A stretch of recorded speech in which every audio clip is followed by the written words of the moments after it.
Welcome to the Township of Lower Makefield Zoning Hearing Board on January 20th, 2026.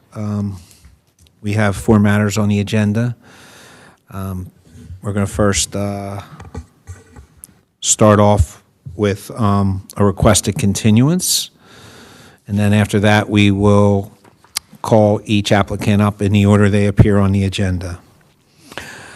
So, getting down to it, Appeal Z25-51 has requested a continuance until February 3rd of 2026. Discussion? Any public comment in the room regarding this matter?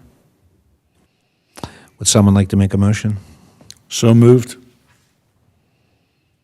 Second? Second.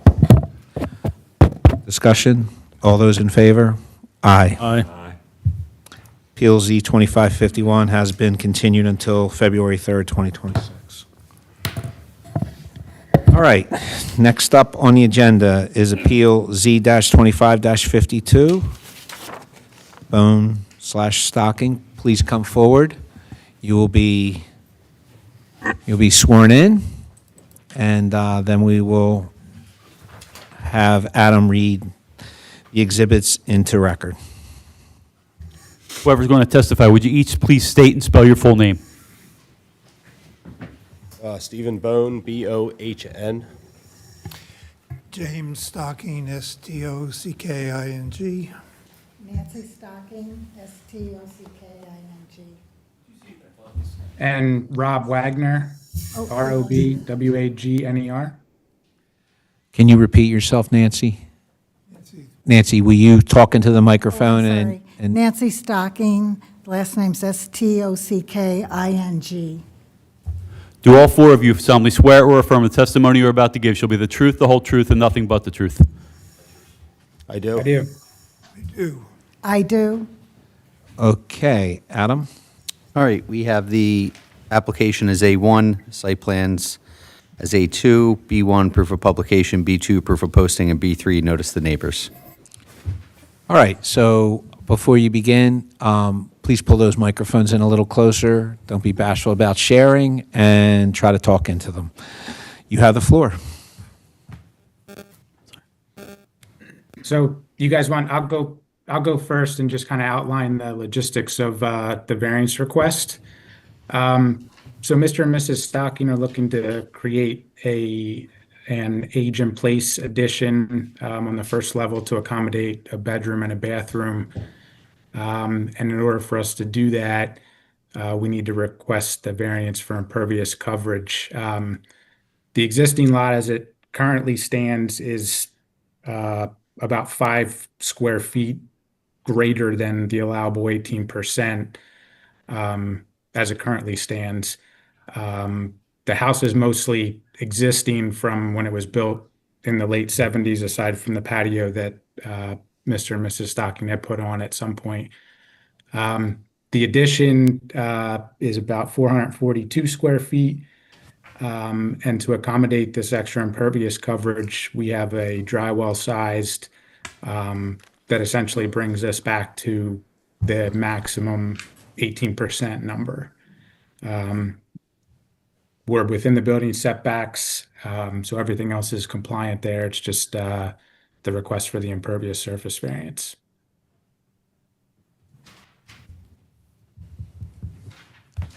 Would any of the other applicants like to add additional information, or does that basically sum it up? It sums it up for me, but Straightforward. it is pretty straightforward. So I know there'll be just a couple questions. Who would like to lead out?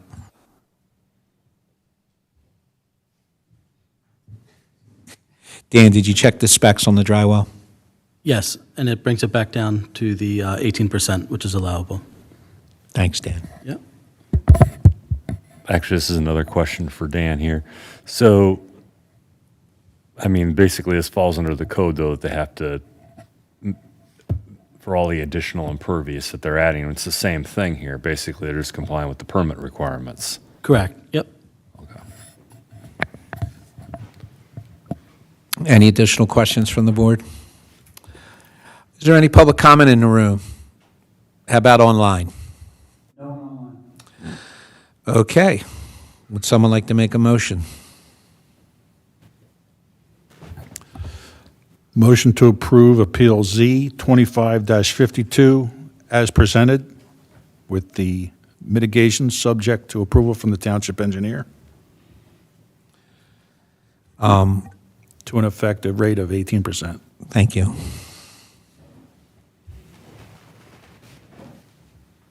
Would anyone like to second? Second. Discussion? All those in favor? Aye. Aye. Aye. All right. Motion granted. Thank you very much. You're Thank welcome. you. Enjoy.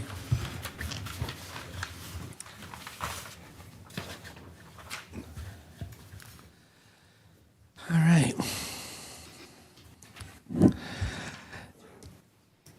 Next up, we have Appeal Z-25-50. That's Randall and St. Ignatius Church. Please come forward and be sworn in.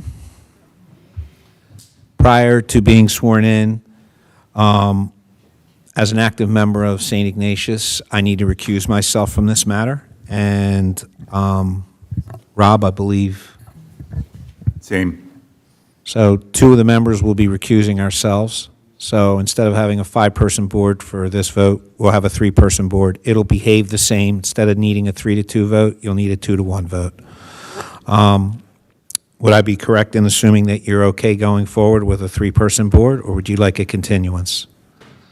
Well, actually, yeah, we would have to get alternates if you want a continuance. Okay. Microphone.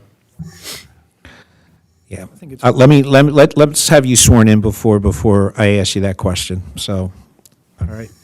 Would you state and spell your full name, please?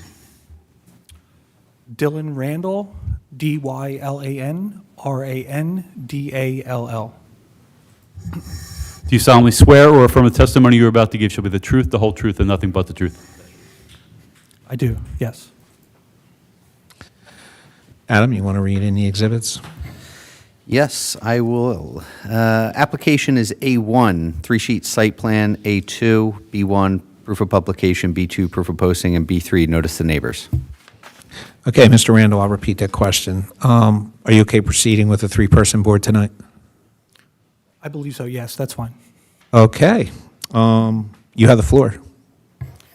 Good evening, everyone. Oh, I'm sorry. Very quickly. Going forward, Christian will be chairing this matter. Good evening, sir.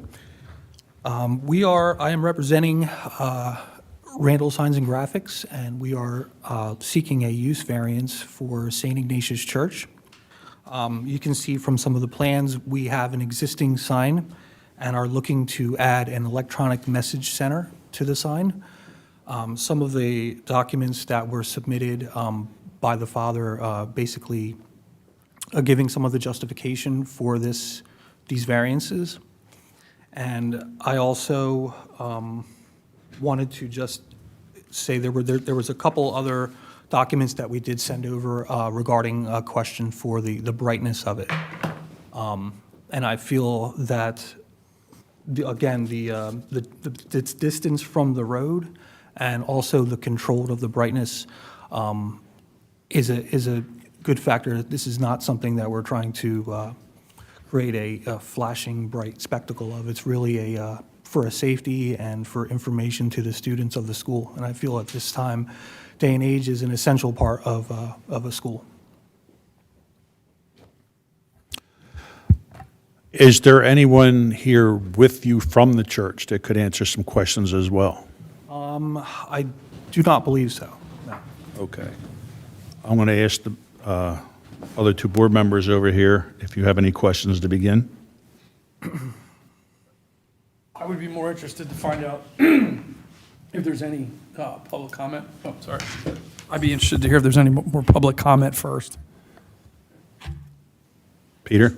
Just want to note the township is participating and opposing this one. So Maureen may have some questions as well. All right, I have a couple questions here. There's a light trespass requirement. Are you staying underneath the light trespass requirement? We will, yes. Is that it? For the moment, I might have another one coming shortly. So the letter that came mentioned controls as far as timing, being able to shut it down in the evening at a specific time and turn it on in the morning so it's not on all night. Does the church have a request of a time frame for off and on? I do not have that information. I would recommend, recommendations. We would follow anything that the township would recommend to us. The other thing I wanted to ask that's very important, because I got a feeling that other congregations and other houses of worship may want to do something similar. Will you be advertising commercial advertisements on these signs, on this sign? Not at all. Purely for the school and the church functions. So if we were to approve it and we were to put a stipulation, there would be no commercial advertisements, either paid or non-paid, we would want to include that. Would they have an issue with that? No, they would not, sir. Okay. Maureen, the township has a position on this? Yes, the township has sent us this evening to oppose this application, primarily because this is, St. Ignatius Church is located in a residential zone, as evidenced by just the sheer location. It's on a relatively quiet road, but for in and out to the church during services and for the school day and to the Yardley Country Club.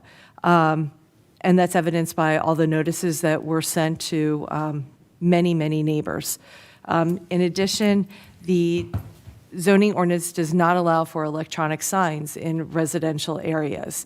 Unlike other churches that you may have, I think you alluded to, maybe on more of a public thoroughfare or street, this is not. So the township is greatly opposed to any type of electronic messaging sign at this location. Any other board questions before we go to public comment? No? Okay, let's start public comment then. If anybody here has questions or concerns, would like to come up and speak, now is the time. You'll be asked to state and spell your name. You'll be sworn in and give your address as well. Sure. Chris Yasensak, 252. Sorry, sir, would you repeat your name? Sure. Chris Yasensak, 250. YASINSAC. Or one more time, louder. YASINSAC. Are you going to testify, ma'am? Yes. Would you state and spell your full name? Kimmel Nasowitz, I'll spell that too. KIMMEL NACEWICZ. Do you both solemnly swear or affirm the testimony you're about to give shall be the truth, the whole truth, and nothing but the truth? Yes. Could you give your address, please? 252 Reading Avenue. And do you seek party status? Yes. Any objections on that? No? They're on the. Okay. You may proceed. We are on the corner of Reading and Fairway, and we can see the church 24/7. Actually, before I proceed any further, we love all of our neighbors. The church has been fantastic all these years. I've been in the house since '98. Our concern is obviously if this is going to be a flashing sign of some sort. The size of it is bigger than what is allowed. Our other concern is there's 3 other businesses on the street that, if this is allowed, will the other 3 businesses have this allowed as well? So I do have some photographs that show from 4 or 5 different vantage points inside our house where you can actually see the church. Unfortunately, these were taken at night. You can see some lights and Christmas lights and so forth, but looking through these windows, we can see cars going in and out of church every night, every day, and our concern is the flashing aspect. So, you guys want to see the pictures? Yeah. Sure, you can bring them up. From our dining room. That is a close-up. That's our neighbor's tree. How many photos total are there? I'm sorry? How many photos total are there? Just use a microphone when you're speaking, since no one at home can hear There's you. 5 photos. There's 5 photographs that show views from 5 different rooms in our house. All right, we'll collectively mark them as yes and SAC 1, and then just describe what each of them, you can go back and I guess just describe what each of them are. Through these views of that, from our dining room, you can see our neighbor's tree, and beyond the tree, you can also see some of the lights of the church. There's one photograph where there's snow that was on the boughs of the pine tree that were unfortunately hanging down, but when that is not covered in snow, you can see the lights of the church in the parking lot.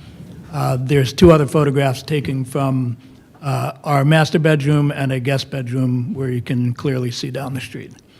So it's not a great view, unfortunately, but we'll be happy to give you a tour of the house and you guys can see what we're talking about. So that is our stance on the situation. I also have a question.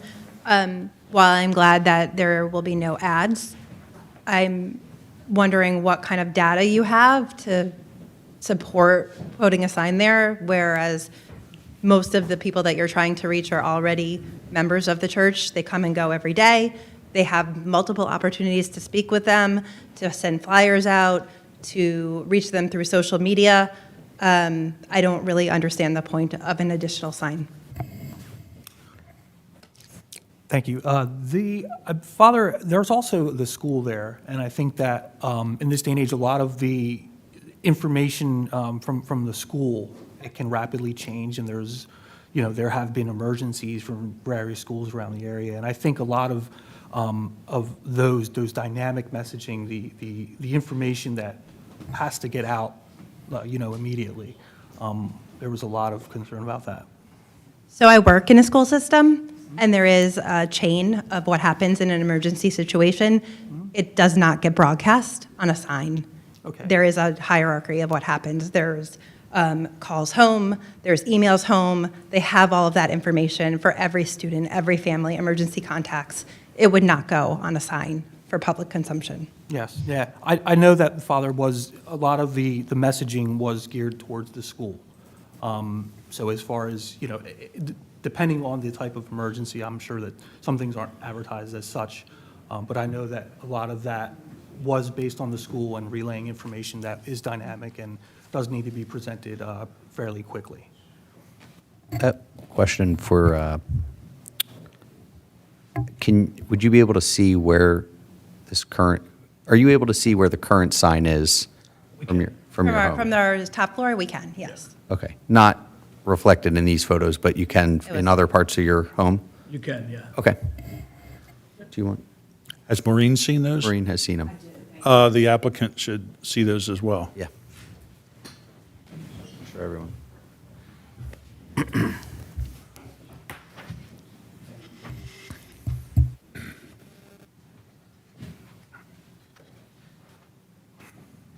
I can get some daytime pictures if you need, next meeting. Do you have any questions for the public speakers regarding their pictures?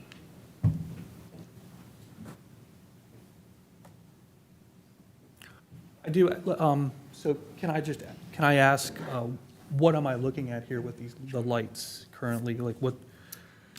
Well, these are the lights from our dining room, or not our dining room, our spare bedroom. So right now, the trees have the snow on them. When they're lifted, you can see straight through. This is the first floor. So these are all the church lights in the front. Okay. The current Christmas lights. Okay.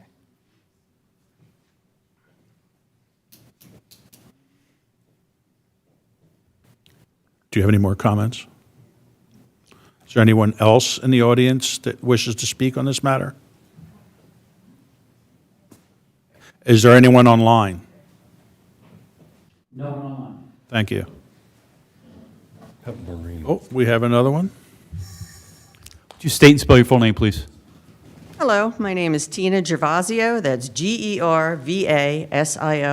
I'm speaking on behalf of Yardley Animal Kennels and my mother, Mary Ann Weidmeyer. 1 second.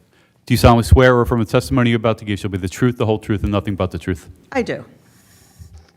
St. Ignatius is already considerably lit up 24/7. We can see all your parking lot lights in the wintertime. Summertime, it's a little less because of the leaves. Where exactly do you want to place this computer-generated sign?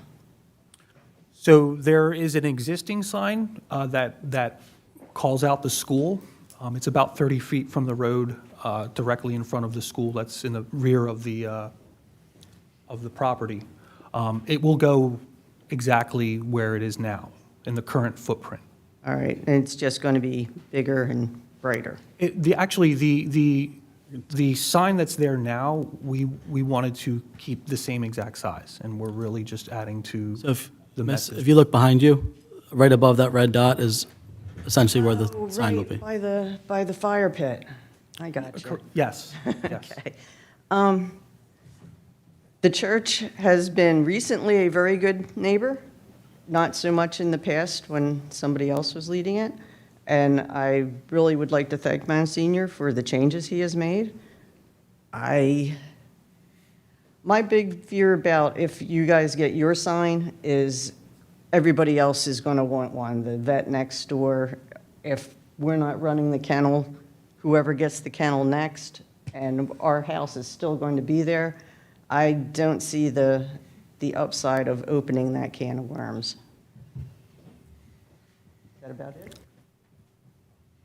Thank you. Thank you. Anyone else?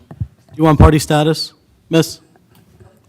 Would you like party status? Sorry, I forgot to ask that. I'm sorry, I don't know what that means. The party status basically gives you the opportunity to have rights to appeal if the board issued a decision that you didn't like. It also gives you the opportunity to ask questions of the applicant and things of that sort, more than just making regular comment. Yes, Okay. thank you. Maureen, you had further comments or questions? Just a follow-up question for Mr. Randall. The proof that was provided to the board does not state how quickly, and I don't even know if you know the answer to this, how quickly the messaging will be changed on the board.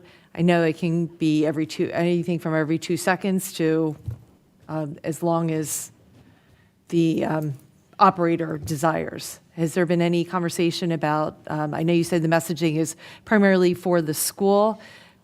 Is there any thought of how quickly a rotation, how quickly the rotation would be of different messages? So are you referring to like the transition time or the time that each individual message is displayed? The latter. So we don't have exact times for things, but the recommendation is typically to have them on there in minutes, right? So we would have each message, if there's an array of say 5 messages, they would consume it 5 to 10 minutes. A lot of this is customizable, and again, if there are certain stipulations that especially for transitions, I have come across where the flashing lights that some people are referring to is once a message is up, it really isn't. It doesn't distract or anything. It's simply a sign that's for lack of a better term. But the transitions and the blinking lights are where a lot of people don't like, or it's not necessarily aesthetically pleasing. So the transition between two different signs we try to keep to a minimum instead of having something scrolling in or flashing up, right? We try to keep that to a minimum or not at all, right? Well, we can appreciate that. It almost defeats the purpose for an electronics billboard sign, that you're not having the rotation of messages is not quicker, that someone driving by is only going to be able to see one message out of the 5, if you just said there are 5 different messages. And I just would reemphasize the fact that just an electronic billboard sign in that area is just not consistent with a residential area, number one. And number two, as other neighbors have brought up, there are other businesses on that road. And if you allow it for St. Ignatius, then it may be allowed for the dog kennel and the vet, et cetera. And I do not think that's, again, the road that the township would like to go down. Thank you. Okay. Now, any other comments from the board after hearing public comment? I will say that I spent 5 years on the local school board, and this would be probably the least effective way to get messaging to the families of students. The text system and the phone calls and emails always work the best for a rapid response. For someone to see it, they have to be on the grounds at the school. I don't think you want that to happen. If there's an emergency, you don't want the public flooding your parking lot and getting in the way of first responders should they be necessary. So I really don't see a benefit to this. I see more hindrance than a benefit.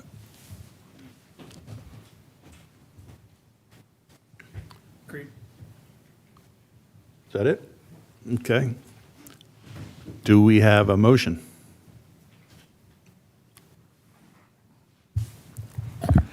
There's, a motion can be affirmative or negatory. I make a motion to deny Z2550. Is that it? I'll second. Any other discussion? Any public comment? We've completed public comment. There's no comment online, correct?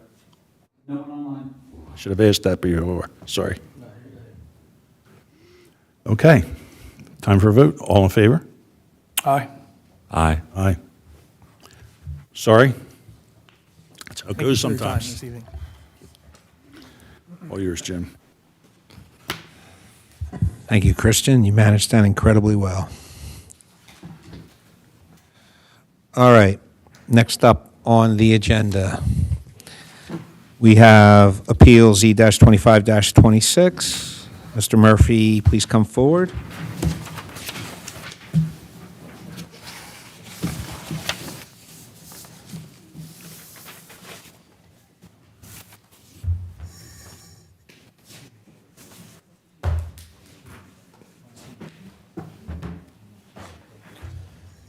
Whoever's going to testify, would you please state and spell your full name?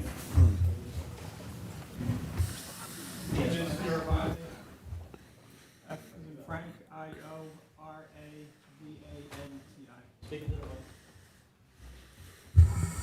No, Vince. Vince, we just went through this 2 weeks ago with you. What do we got to do with you?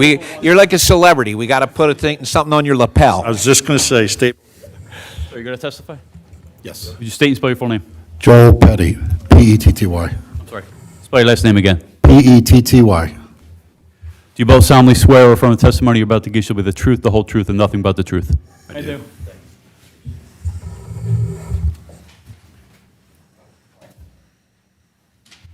I also just want to say, for the board's awareness, Kyle Turner from HRG, the township's engineer, is here as well to answer any technical questions about the appeal.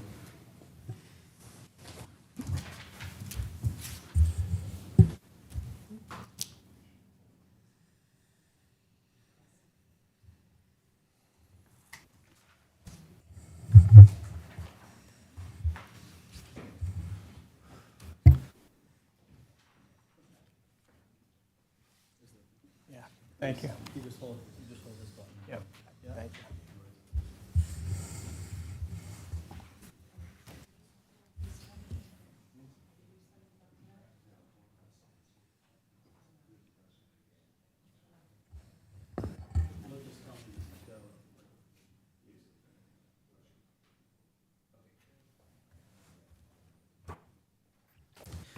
All right, we got quite a long list of exhibits. So we'll do, the application is A1, the original two-sheet site plans as A2, the construction drawings or renderings, one sheet as A3, the outline of requested relief by Mr. Murphy as A4. We have the HRG review letter number 1 dated June 25th of 25 as A5. Their second review letter dated October 30th of 25 is A6. We have the 12-sheet plan set that was circulated today. That'll be collectively marked as A7. A8 will be the Planning Commission meeting minutes from November 13th, 2025, recommending approval. A9 will be Vince Fioravanti's CV. A10, Joel Petty CV. A11 is the Township Engineer Review Letter from Boucher and James from May 6th of 2016. And A12 is the June 7th, 2016 ZHB approval. Those last two, A11 and A12, are for the neighboring property, which they will get into a little bit later. And then, as usual, B1, proof of publication, B2, proof of posting, and B3, notice to the neighbors. All right, Mr. Murphy. Oh, everybody was sworn in, yeah. You leaning in there, Ed? Yeah, throwing me off a little bit. Quick head movements. All right, Eddie, why don't you lead out, please? Sure. Good evening. I'm Ed Murphy. I'm here tonight on behalf of the applicant to present to you an application for a special exception and a handful of zoning variances associated with the desire to remove an existing non-conforming home that is on the River Road frontage of this property and replace it with a new compliant home, which we believe that the testimony will confirm that meets all of the criteria required for the construction of a new dwelling in a floodplain. This application is eerily similar, if not identical, to an application that I presented with Mr. Fioravanti 10 years ago to a prior zoning hearing board in Lower Makefield. That home, which was approved back in June of 2016, has now been constructed, and it's hard to miss because of its modern construction style, but it is located in identically the same position in the Delaware River floodplain as this property is. And at the time, and as the exhibits A11 and A12 indicated, the scope of relief that we sought 10 years ago to allow the construction of that home identical to the relief we seek tonight. There was also an existing non-conforming structure on that adjacent property, just like this one. And a lot of the same considerations that you're going to hear this evening were present and discussed at length 10 years ago. As you heard, I have two witnesses that I'm going to present this evening. Vince Fioravanti, a civil engineer, licensed in the state of Pennsylvania, and to his left, Joel Petty, an architect from Washington Crossing. That Joel has a lot of experience in designing homes in floodplain locations. Joel's responsible for many of the homes that you've seen up and down River Road, through Lower Makefield, Upper Makefield, and beyond.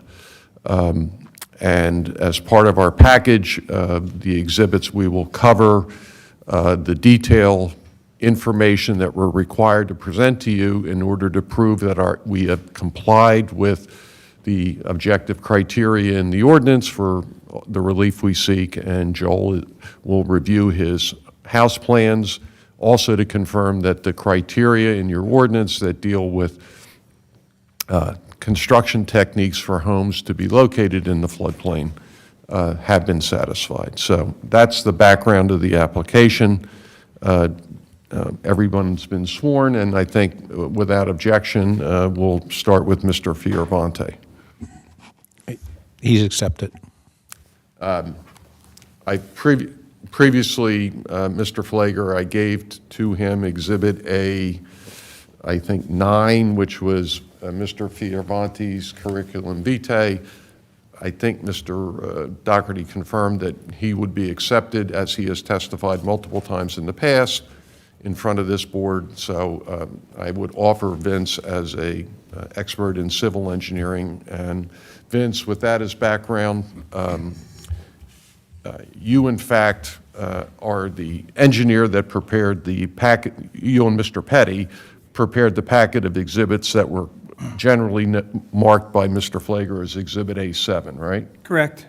We will take those pages individually in the order in which we have submitted them, correct? Yes. So let's start with the first page of Exhibit A7, and if anyone doesn't have an objection, we'll mark that as Exhibit A7-1 or A7A, whatever is easier. Whatever your pleasure. Let's go A7-1, because I'm simple, and it needs to be simple. So A7-1, Mr. Fioravanti explained, it's a multicolored, looks to me as a layperson, a tax map excerpt. If you could describe for what the viewer is looking at, A7-1, first, what is a tax map excerpt, and then explain the purpose of including this exhibit.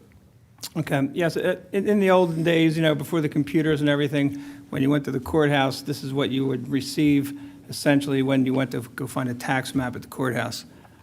Now, in current times, the GIS websites for all the counties have this, still looks like a tax map, but there are different layers of information that you can turn on. On this particular exhibit, you'll notice the colors, and they're put on there for a reason. Our site is shown here with the dot, and let's see if I can, okay. Shown here with the dot, that's the Delaware River to the right. And the reason for the coloring on the map is to show ownership. What you'll notice is almost every parcel in this section of the town owns properties on both sides of River Road. Now, even though I don't see it labeled on Exhibit A7-1, the white strip down the middle of it, even though it's not labeled, that is River Road, correct? Yes. That runs north to south on this exhibit, A7-1? Yes. Okay, and I noticed as you were starting to talk about the green, purple, yellow, light green colors. Yeah, so you look at the colors, they're intended to show common ownership, and if we were to look at them, the houses that are on the left of River Road also own a parcel of property to the right. And you can see the colors that the yellow here, I can point the yellow properties here. The owner of this property also owns that one. This property here across from us, there's a lag on my pointer, but the property across from us in green also owns a strip of property next to us with a boat ramp on it. So that the houses on the left side of River Road own frontage on the river, typically for access to the water for recreation, boat ramps, that kind of thing. You'll notice our site marked in red does not own a property on the other side of the road, and therefore the important point to be made here is there are no options to rebuild the house outside of the floodway. That's the entire parcel, and the only place to rebuild the dwelling is in essentially the same location as the existing dwelling, which you can see in the corner. Now, staying on Exhibit A7-1, as you've indicated, you have labeled with a red dot and the word site, S-I-T-E. That is the subject property, which is the object of tonight's application, right? Yes, 194 River Road. Okay. I see throughout Exhibit A7-1 small tan or brown colored, different shaped objects. What are those? Those are buildings that, and relatively accurate locations that you get from the GIS. So they're actually buildings that exist on the property. Okay. And again, you say they're relatively accurate because when you say, what is GIS? Geographic Information System. Okay. And that's a system that the county employs? Yes, it's satellite-based and relatively accurate. Okay. And as it pertains to the site, which is the subject of our application tonight, the structure with a small dot in the middle of it looks to be right almost on River Road and right up against the side property line and appears to cross over maybe the front property line, if that's accurate? Yes, that The rectangle you're referring to with the black dot in it on the corner of our property is the dwelling itself. And as you can see from its location, it looks to be right on the side property line, and it looks to cross the right-of-way on River Road. And as our survey would show, it doesn't actually cross into the right-of-way of River Road. It's about 4 feet away. That's why I say the JS is relatively accurate. It is non-conforming in the front corner of the property, but it doesn't cross into the right-of-way, but essentially that is its location. Okay. Any other relevant information on Exhibit A71 that you want to bring to the attention of the board? No, it's just the fact that to rebuild the dwelling, there's no other location but in the floodway. This particular property, unlike the others that immediately abut it, doesn't own property on both the west side of River Road as well as the river or east side of River Road. Yes, correct. The only property owned by this applicant is on the east side, the river side of River Road. Correct. Okay. Exhibit A72, if you want to move to bench. I can't move can I move the plan here too? Is that working? Yeah. Okay, I can move the exhibits as well. No, Dan's moving the exhibits. Okay. But if you just hold it down. Okay. You got it.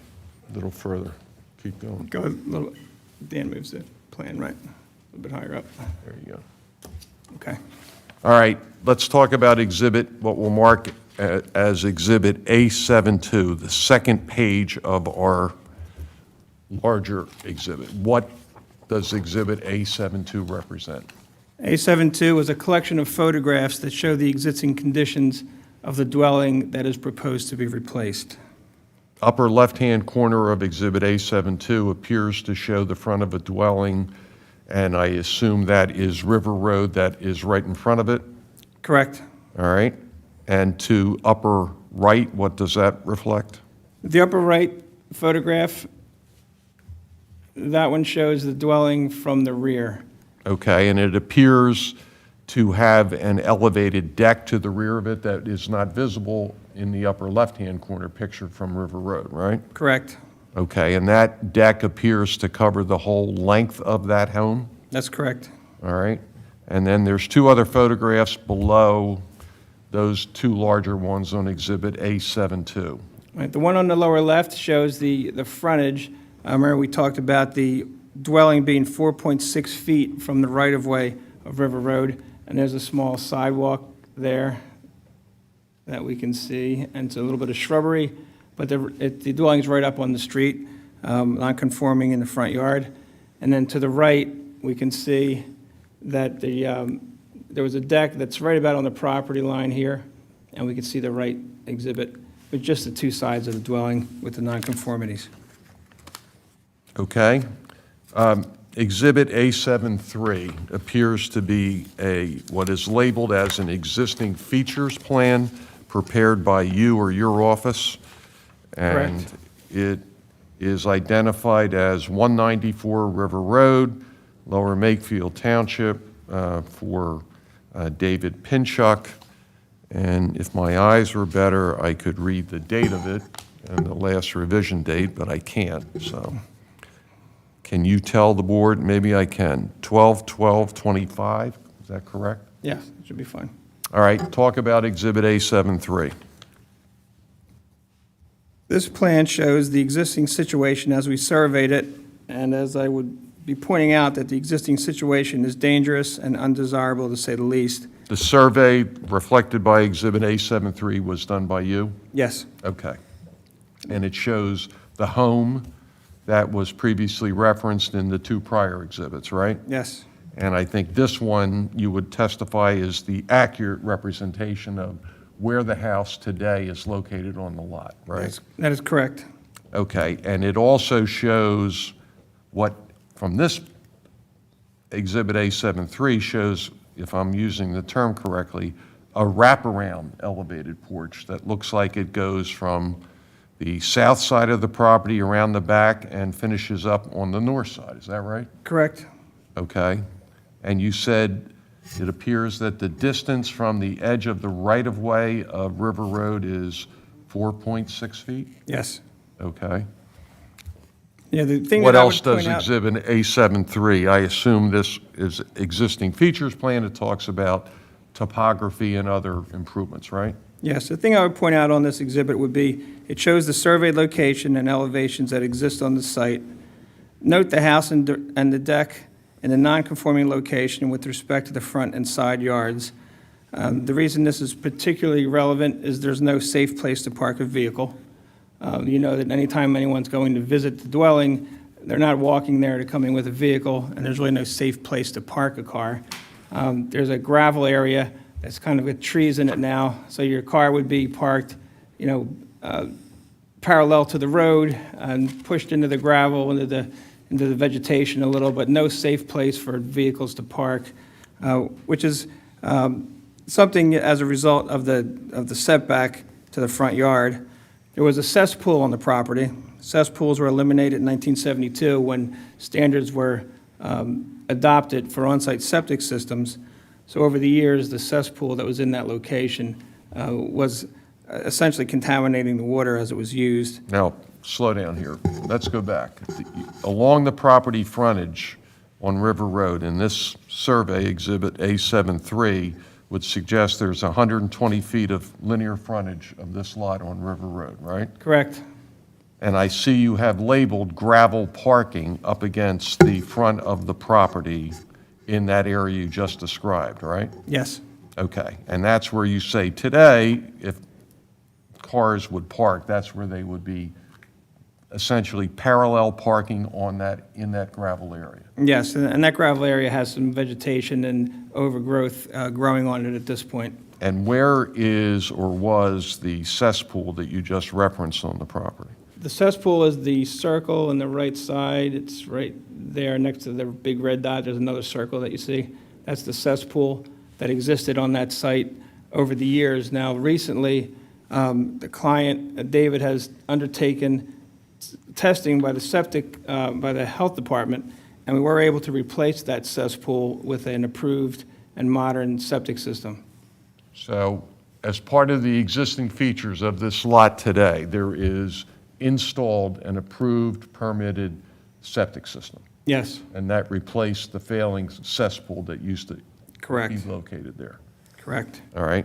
And one other thing that this exhibit shows are elevations. And it shows the finished floor elevation of the existing dwelling at 39.4. The base flood elevation is 43.7, 4.3 feet above the finished floor. Now, point out on Exhibit A73 where those elevations are noted. Okay, the existing elevation for the dwelling is right in the dwelling, yep, right there.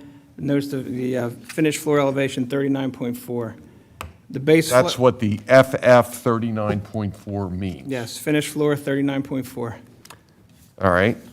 And the flood elevation during the 100-year flood is 4.3 feet above that at elevation 43.7. So essentially, 4 feet of water would be sitting in the dwelling during a 100-year storm. And if you were to look back at the photographs, the 100-year water elevation will be coming in the windows. So it's just another dangerous situation that this survey shows. Now, where are you getting the information of the base flood elevation? What source is that coming from? This area of the river was studied by FEMA, of course, and there are cross-sections that FEMA calculates when they model the river. And we're right next to one of their detailed cross-sections, and the flood elevation there is 43.7, and on the same datum, our topography was taken. So you can compare the two numbers, 43.7 versus 39.4. It's all based on the same elevation benchmark. So that's how we can tell that's 4.3 feet below the base flood elevation. Is when that building was built, that's the situation. It really wasn't built to withstand the forces that it'll be subjected to during a 100-year storm. Any other relevant information that's contained on Exhibit A73? No, just that there's an existing dangerous situation there with that dwelling. A74, labeled as an aerial plan with a legend of your office and dated, looks like 12/12/2025. Is that right? Yes. Describe what A74 represents. Okay, what we have on this exhibit is an aerial view of the area showing the dwelling at 191 River Road that you and I did about 10 years ago. That's what we're referring to as the modern dwelling that's been constructed following the June 2016 approval that the zoning hearing board granted, right? Yes, correct. That's 191 River Road, Okay. and that's the one there to the right. That's that one. So then you could see our existing dwelling here. At 194 River Road, that's what the annotation is there. Yes, 194 River Road. And the point with this, as you can see the river in the back, when we talk about the FEMA floodplain study, this is the exact same hydraulic conditions, in terms of water depth and water velocity and flood elevation. The house that we did 10 years ago is in the exact same situation as the house we're proposing now. Although you can see the house to the right, 191 River Road, is a lot larger than the house we're proposing now. That's the existing house that we traced on that exhibit. But we do have exhibits further on to show the comparison between this house and the house that was proposed 10 years ago. This is a much smaller house than 191 River Road. But just to point out that they're both at the exact same conditions in terms of the floodway and the elevations. Other than identifying the size of the home on the applicant's property that we're talking about this evening, you have not annotated or in any way modified any of the other footprints of the other homes or dwellings that are depicted on Exhibit A74, right? That's correct. Okay. Any other relevant information on A74 you want to share? No. Okay, A75 is labeled as 191 River Road adjoining dwelling plan, again, prepared by your office with a same December 12, 2025 date, correct? Yes. Explain to the board why you prepared this exhibit and what it represents. Okay. Dan, could you go a little bit higher so I could get all three? Will they fit? Okay. All right, that's good. Okay. So when we're looking at A75, aside from the unique architecture, the important thing to notice is the design that allows water to essentially pass through and under the dwelling while minimizing the fill that is placed in the floodway. The first floor, now it's easiest to see maybe on the bottom picture.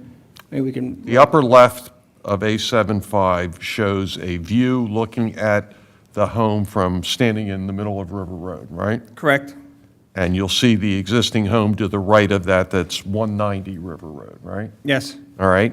The upper right-hand corner of Exhibit A75 looks more of an aerial or a drone view of that condition, right?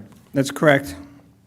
What does that show? It shows the house at 190 River Road, and then it shows 191 River Road, right? Okay. Yes, and then the thing that you'll see in common with all these photographs is that you can tell when the dwelling is designed to be a waterfront dwelling, so to speak. You can see that the dwelling units in this house are elevated well above the elevations that the floodwaters would ever come to.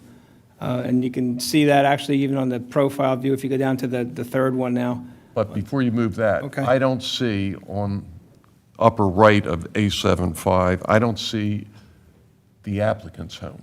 No, that's still another property away to the right. All right. But the property that you do see on what appears to be the west side of River Road is the dwelling of the owner that has the boat ramp to the side of our property, right? Yes.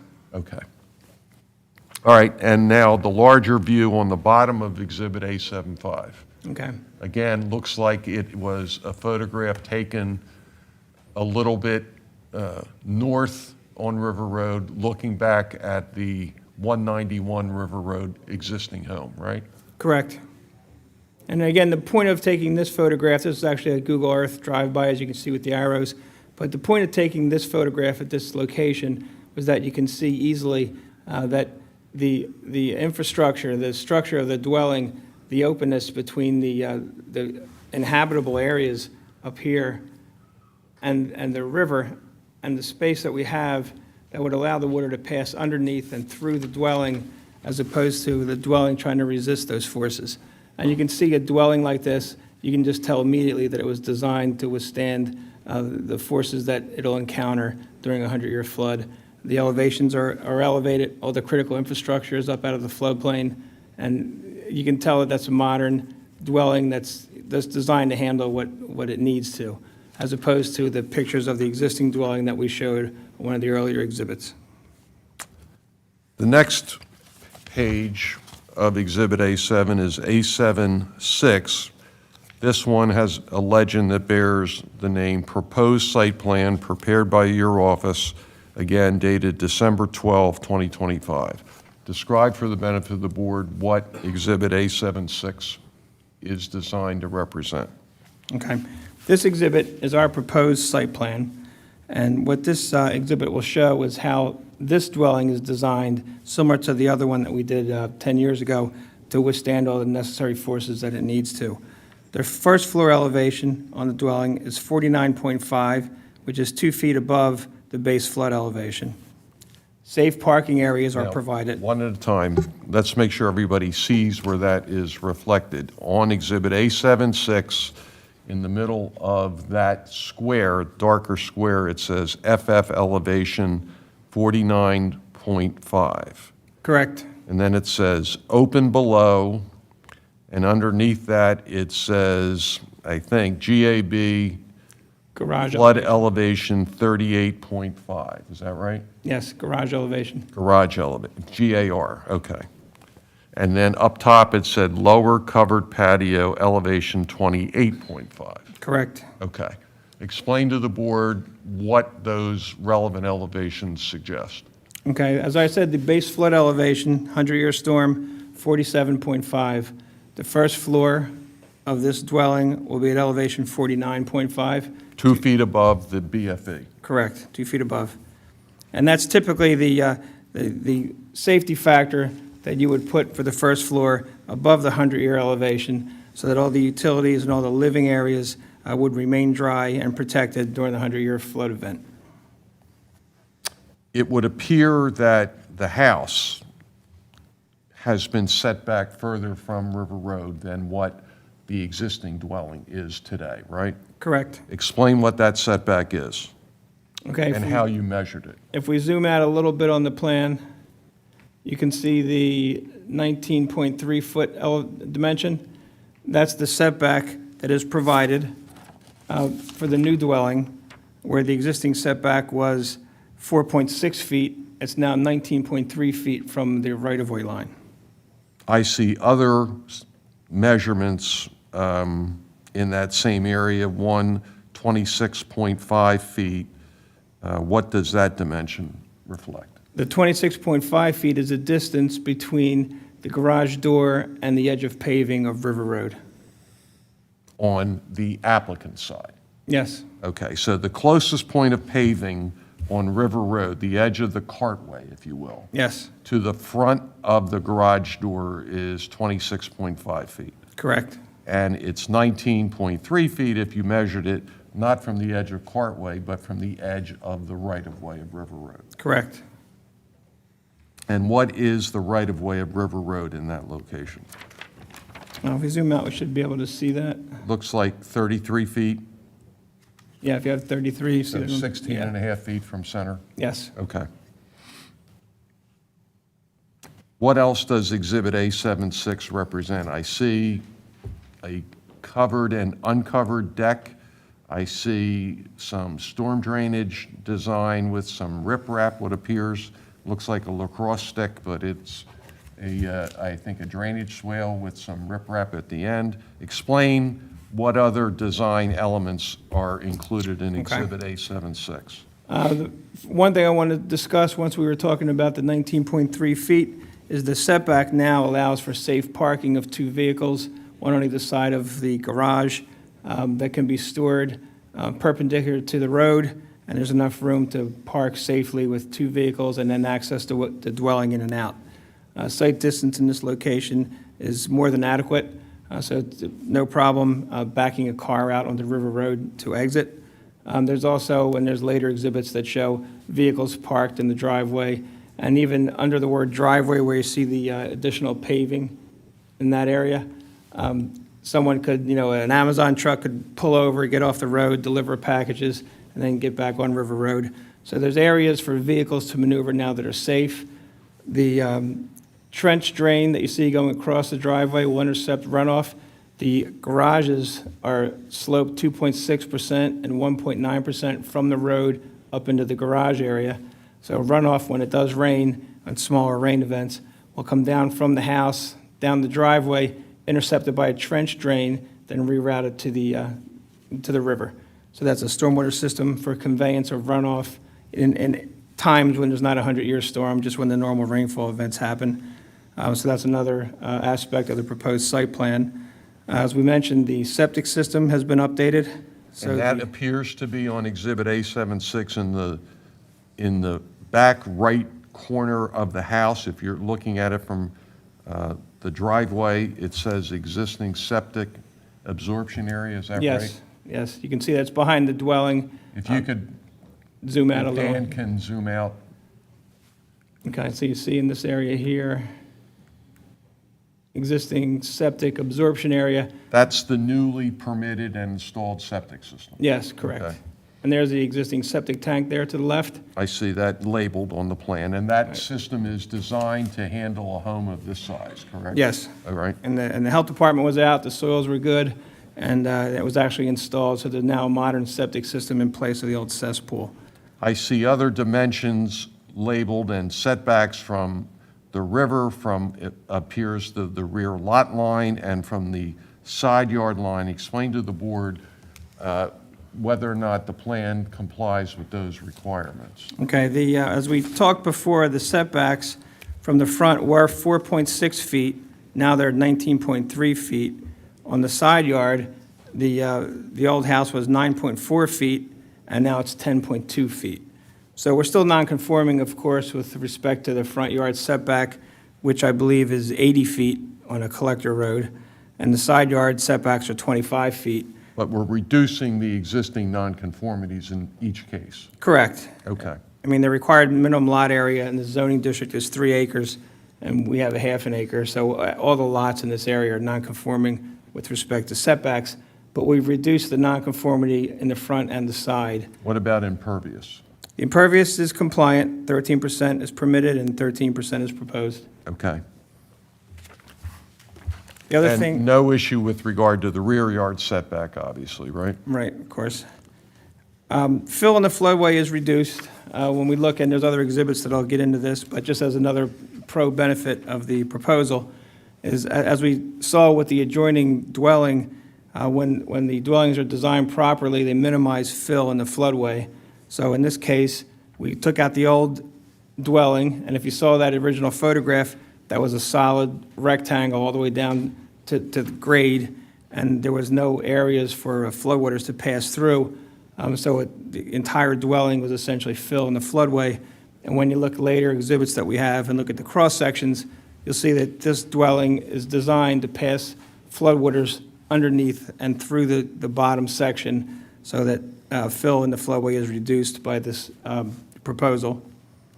Before we move from Exhibit A76, I want you to highlight for the board members the boat ramp that is depicted on that plan. Just highlight for the boat members where that is. Remember, we talked about the colored exhibit where people on one side had access to the river. The one next to us is a very slim lot, and there's the boat ramp. That's actually concrete. Concrete pads that go down towards the river, right? Yes. All right. Yes. So it's a very slim section of property, but provides access to the owner across the street. Okay. Any other relevant information on Exhibit A76 before we move to the next one? Just that utilities and critical house components will be flood-proofed and installed above the base flood elevation. An emergency generator will be installed, and nonconformities will be reduced with the side and the front. Okay. Let's look at Exhibit A77. Now, that has some color attached to it. It looks like you are proposing to compare the existing footprint of the home at 191 River Road with the proposed home that the applicant desires to construct at 194. Is that right? Correct. And when you look at this exhibit, you'll see the outlines of the dwellings in green. On the left is 194 River Road, 1550 square foot footprint. On the right, you'll see 191 River Road from our old site plan, and that's a 3,141 square foot footprint. So you can see the nature of the difference between the two. It's a modest-sized dwelling that we're proposing in this situation. They're both, again, in the same exact location in terms of floodway and flood hazards, and both will be designed and built to withstand what they need to. But this is just to show the difference in magnitude of the two dwellings. Okay. Exhibit A78. Now, this plan appears to have been prepared by Mr. Petty. It bears Mr. Petty's legend. It is labeled Flood Volume Offset Plan Comparison. It has a date of 12/30/25, 3 weeks ago. Is that accurate, Mr. Petty? Yes. Explain to the board what this exhibit represents. It appears to be... Could you let him talk into the microphone, please? Can't hear you. This document is, as it states, a comparison between the two proposed, the existing dwelling and the proposed dwelling as to how much fill in the floodplain is going to work in a way to help, like Vince was saying, letting water run through the dwelling as well as underneath it, whereas now the entire dwelling that sits there today basically blocks water from moving down the river. So, All right, let's start at the top of Exhibit A78. You have two different images, if you will. One on the upper left, it says existing structure plan basement, and then upper right, existing structure plan first floor. correct. So the first plan to the left shows the basement, as you saw in the photographs of that dwelling, and then the post structure for the elevated deck and stairs that are around the wraparound deck. The one on the right shows the upper level of that dwelling, which again is consistently in the floodplain, and there the deck structure itself, joist railing, that kind of thing that sits in the floodplain. So right now, everything about that dwelling, all the wood construction, all the things that are a detriment to damage and the rest of it are in the floodplain level. The proposed structure. So everything there is at the base flood elevation or below in the upper two images. The basement as well as the first floor as well as the wraparound deck. Correct. Okay. The lower left and lower right, they are labeled proposed structure plan lower level, and then to the right, proposed structure garage level. Explain what those images represent for the board. So here highlighted in blue is the structure that holds up the dwelling. So at the lower level to the left, there is a footprint there that is fill, that is incorporating the structure, stairs, and what compares to the basement of the existing house below grade. There's a patio at that lower level, but the posts that you see in blue around the back are the support structure for the dwelling above. And as you can see there, water flows underneath the dwelling and it flows in between those piers. That same structure incorporates at the grade level now, whereas that is all footprint of the first floor of the house. In this proposal, that is the garage level. Again, allows for off-street parking and safety there, but that is also designed to let water flow through it. But there's no occupancy. Correct. Residential occupancy at that garage level on the right side. Correct.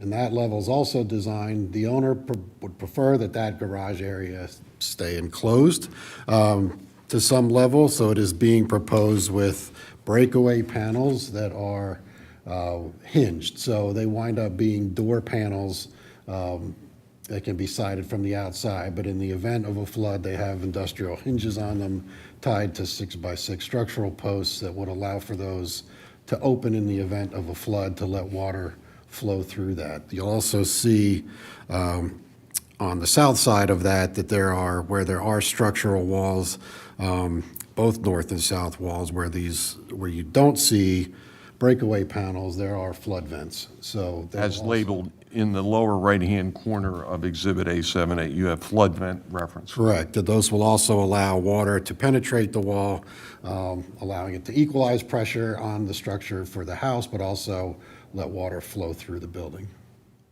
Any other information that's relevant you want to share or highlight on Exhibit A78 before we go to the next one? Just that, like Vince had pointed out, the idea of designing it this way was to equalize or lower, which it is slightly lower, the level of structure within the floodplain. And that is what was accomplished by this. So the areas that you see in blue and this, in comparison to the orange and green of the previous drawings, is less structure in the floodplain. Let's look at Exhibit A79. Again, this is a document or exhibit that you prepared. It bears your legend. It's labeled elevations, and it has a date of 12/30/2025. Is that right? Correct.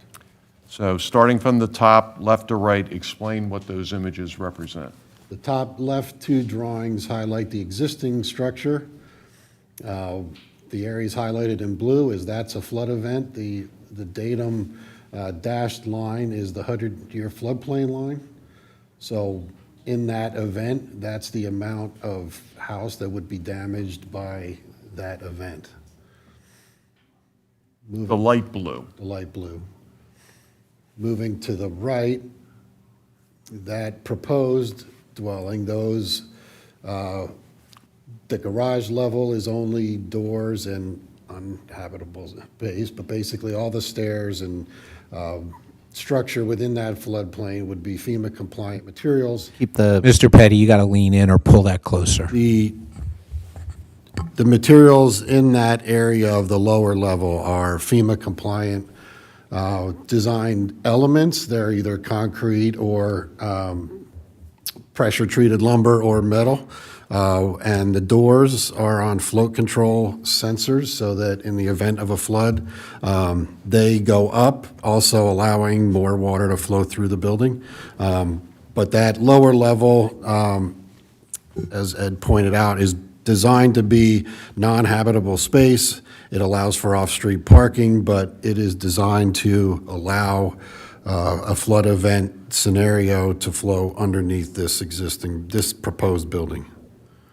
The images in the lower portion of Exhibit A79 explain, one's reference proposed side south elevation, the other is proposed side north elevation. What's the purpose of depicting those two elevations? Partially to show just the proposed building, but also you can see underneath the screen porch, this area is on this side. There's proposed breakaway panels, and the same thing on that elevation. You'll see the structure for the elevated areas of the house. Water can flow underneath this. Down below here is the open patio with the garage is the sided area there with breakaway panels. This entire area allows for water to flow through this building without affecting any of the proposed first floor deck structure. Exhibit A710. Explain, it is labeled, again, your exhibit, your legend says floor plan section details. Explain what this exhibit represents. The left drawing is just a detail of the breakaway panel, which is theoretically a door breakaway panel. So it has hinges tied to the structure of the building so that these panels, when water flows through, don't just become damaged and float down the river. They stay attached to the structure. That's the breakaway panel detail on the left side of Correct. Exhibit A710, right? Correct. Okay. What's on the right side? The right side is showing in the upper drawing that there is a proposed mechanical room on the first floor of the dwelling above the floodplain so that all mechanicals and the generator you see on the deck structure will be elevated and above any flood damage That's where it proposed. says mechanic room? Yes, so the area in blue in this drawing is storage and pantry off the kitchen, but it allows for the mechanicals to be in that space and accessible for one, but also allows to get them out of the floodplain area. And it also shows in a salmon color a generator? Right, a proposed generator, which would be on that deck or some location there above the floodplain. All right, and then the lower right of Exhibit A710 is a garage floor plan detail. Right, showing the location of the proposed breakaway panels and flood vents, same scenario, but just a blow-up of that, showing that ability of that water to flow through that garage level. Okay.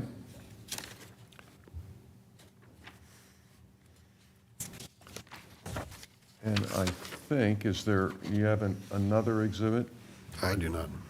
I think, Adam, is that not all of them? So we have an 11 and 12 just for parking. All right, then we're back to Vince. We'll do 8711 is, I think, a parking exhibit, if that's right, site plan parking, it's labeled, A711.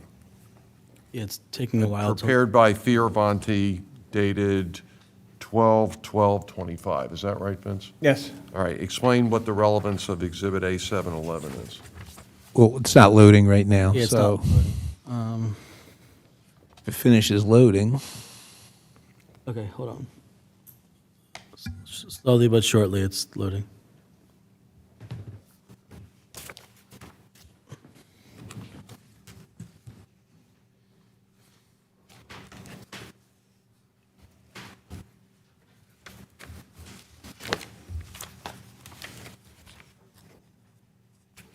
If you don't have it, I think it's very similar to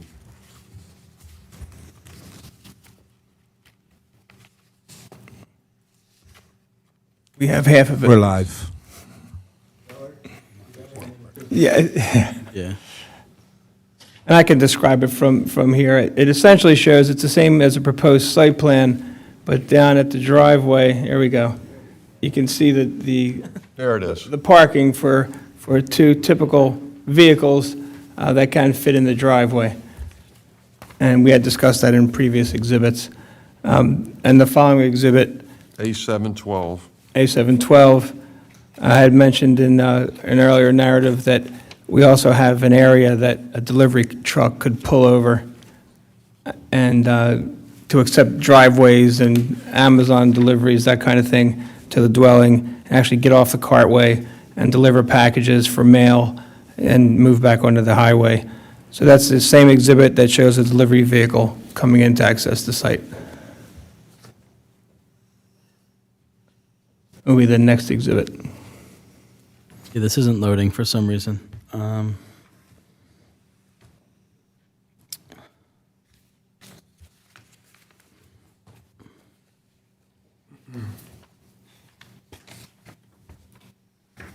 you can see on the driveway that widened area that allows for delivery and pickup. Let's try again. Hold on.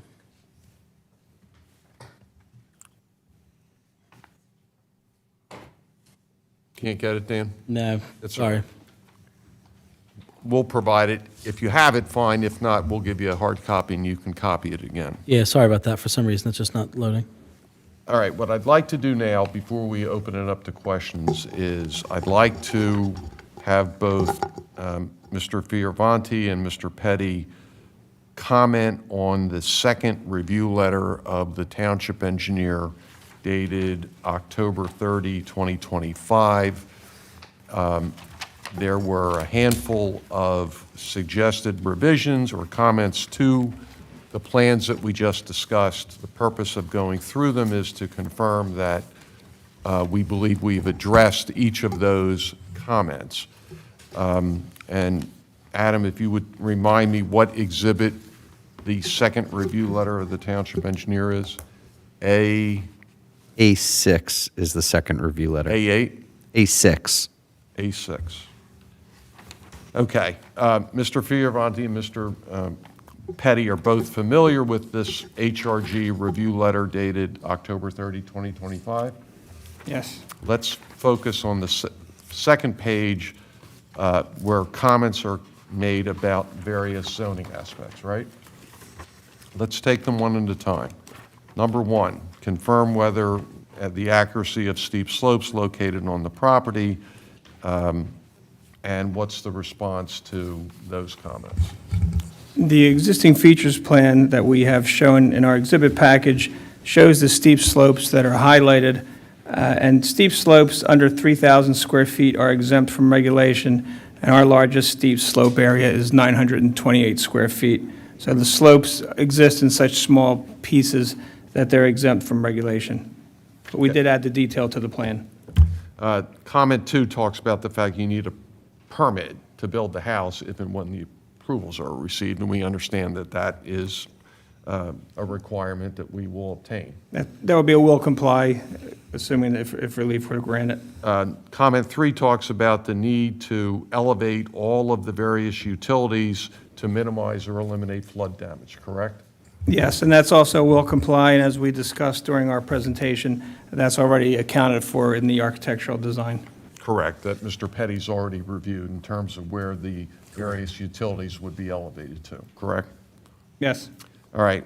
Comment number 4, probably directed to Mr. Petty, talks about structural calcs for the proposed piers, breakaway panels, et cetera. And that was addressed with the breakaway panels being fastened to the structure so that they don't create debris in the floodway. And the structure will be compliant to allow for 5.7 feet of water, again, at 7 feet per second. That kind of design standard is what that area would require. And that's included on the breakaway detail on your exhibit. As well as the structural piers and the structure holding up the dwelling, correct? The next comment wants confirmation that all building materials are flood resistant. Yes? We'll comply with that, yes. Explain what that means for those that may be unfamiliar. FEMA requires that any structure in the floodplain below that datum either be pressure-treated lumber, metal, structural concrete, things that will not rot or deteriorate based on a flood event. And in this scenario, those materials will comply with that. What about comment number 6 that suggests that alternate floodproofing beyond the use of breakaway panels be considered? In this scenario, the owner would prefer that garage area be closed in. Breakaway panels is a legitimate way to do that. I think what was highlighted is they create debris in the floodplain. Our proposal is that they be attached to the structure and therefore can still operate in a way to let floodwaters flow through the property but not create a debris hazard in the river. Item 7, I think may be redundant about where and how various electric and other utilities are being designed to prevent water entry. Just confirm what your proposal is in that regard. Yes, and as highlighted in the one drawing, the mechanical room is located on the first floor of the structure, which is above actually above the freeboard area, compliant with the FEMA standard above the flood datum. Number 8 in that Exhibit A6 would be addressed to Mr. Fioravanti. Direction of flow of water and velocities for floodwaters. Yes, and that has been added to the exhibits. The flow is west to east in the river, 6.9 feet per second, and we have added that information to the exhibit. Comment 9, much the same, if you would, talk about the cumulative effect of any proposed development that will not increase the base flood elevation. Explain what that means first, and then explain what your calculations confirm. Okay, essentially when you look at the cumulative effect on floodplain elevations, it's similar to the old analogy of, you throw an object into the bathtub that's full of water, and you throw anything into the bathtub and the water level rises. So when we look at the floodway and the floodplain elevations, if we are adding fill in the floodway, then the elevation during a 100-year storm would technically get a little bit higher. Probably negligible with the size of this house and the size of the river, but still, if you throw a quarter into the river rises. And so the way that you would negate any impact would be that the fill has to be reduced with the new construction, which is what we have proposed. And so the proposed fill that's been depicted on our exhibits, as we would construct this home, would be less than the amount of fill that exists today under current existing conditions. Yes, so there'll be no negative impact whatsoever on flood elevations. Okay. And I'll defer to either Joel or Vince as to comment number 10 about the design being adequate to withstand pressures, velocities, impact, and uplift forces. Okay, that's essentially a structural comment, which would be taken care of with the completion of the building design, and that would be reviewed by the township as a condition. And Mr. Petty's already described that we will use all flood-resistant and compliant materials in the design, so that is number 10 is a will comply, correct? Correct. Okay. Number 11, provide information about what materials would be stored within the garage and base flood area to confirm they won't endanger human life. I think you both have testified that these areas will not be habitable. They're not designed to be anything in terms of being available to reside in. They would be either garage space or storage space, correct? Correct. Vince, erosion and sedimentation control plan. Yes, typically when, if the relief were to be granted, we would have to provide an erosion and sedimentation control plan with the county conservation district. That's a will comply, and we would definitely do so. Have those permit applications yet been submitted? They have been prepared. Actually, the erosion control plan for this project is processing. We haven't received the permit yet, but we did submit that permit. Okay. A completed signed elevation certificate. That's a will comply. We haven't done that yet, but that essentially documents the 100-year flood elevation and then the proposed elevation of the first floor. Number 14, to the extent any permits required from DEP for encroachment into the floodway. Yes, DEP would require what they call a Chapter 105 water obstruction permit for any construction in a floodplain or a floodway. We've also are in the process of submitting that to DEP. So that's a will comply. It's a will comply, and there will be no impact. As I said, the fill is actually reduced by the construction. Items 15 and 16, I think they're mostly probably for Mr. Petty about confirming that building areas located below the first floor to be utilized only for parking, incidental storage. That's what the plans show. Correct. The lower level is only for parking access and access to the upper floors. And the space below the lowest floor is designed to meet the requirements and certified by one or both of you. Number 16, I assume that's a will comply. Correct. Yes. The 17 comment, non-conversion agreement, that is a will comply, correct? Yes. We've already addressed item 18 for that. We've addressed the amount of fill in the floodplain being less in this application than currently. Correct. 19 calculations for storm drainage and all that, that either is a will comply or will be part of any building permit submission. Yes, it is a will comply. The next step would be, if variances are granted, a submission to the township engineer for review of the stormwater system. Number 20, the water and sewer, you've already testified and the plans reflect that you have installed a current permitted septic system approved by the Board of Health, designed in size to handle the proposed dwelling, correct? That is correct, and there's an existing water well on the property that will remain. All right. Number 21, again, it's sort of redundant, but confirming that the placement of the new home has no effect upon the flow and height of water, correct? That's correct. We've already talked about the fill, the impact, et cetera. Yes. 22, again, I think we talked about the need for proper anchoring to avoid anything floating, correct? Correct. And I think, Mr. Petty, your plans reflect those types of precautions being taken, correct? Correct, yes. Joel, number 23, anything about walls, ceilings, paints, adhesives, all those types of things that we will comply with the ordinance in terms of location design? Correct. And I think other than number 20, obviously we'll conform with comment 24 about the building code and 25 about clear site triangle. Vince, you want Yes, to comment? a PennDOT permit will be required for the driveway.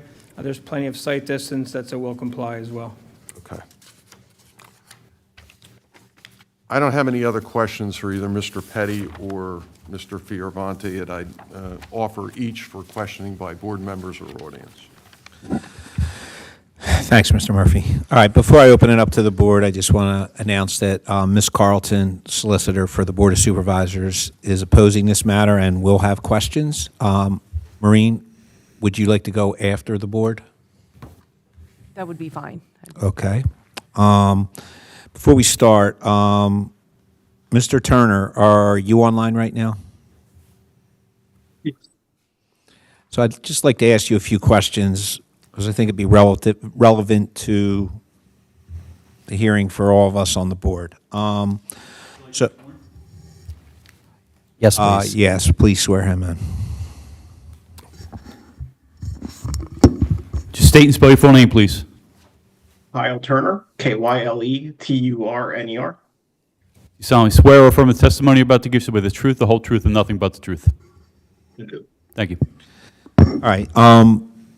Does review letter, you prepared both review letters, review letter 1 and review letter 2, is that correct? I prepared the second review letter. Okay, does review letter 2 supersede review letter 1? Yes. Okay, so even though review letter 1 was included as an exhibit, is it basically moot? More or less. They did revise their submission initially based off of that initial review letter. We did remove items that were acknowledged as will comply or were addressed through our review of the plans.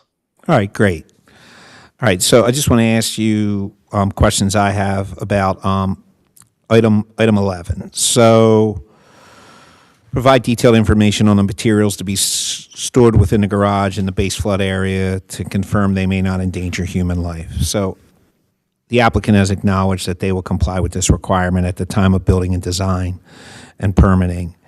What protections does the township have that the occupant of this property won't go forward and put something down there that actually could be dangerous to human life? How does this normally work? Or is this something that just governs the build of the property?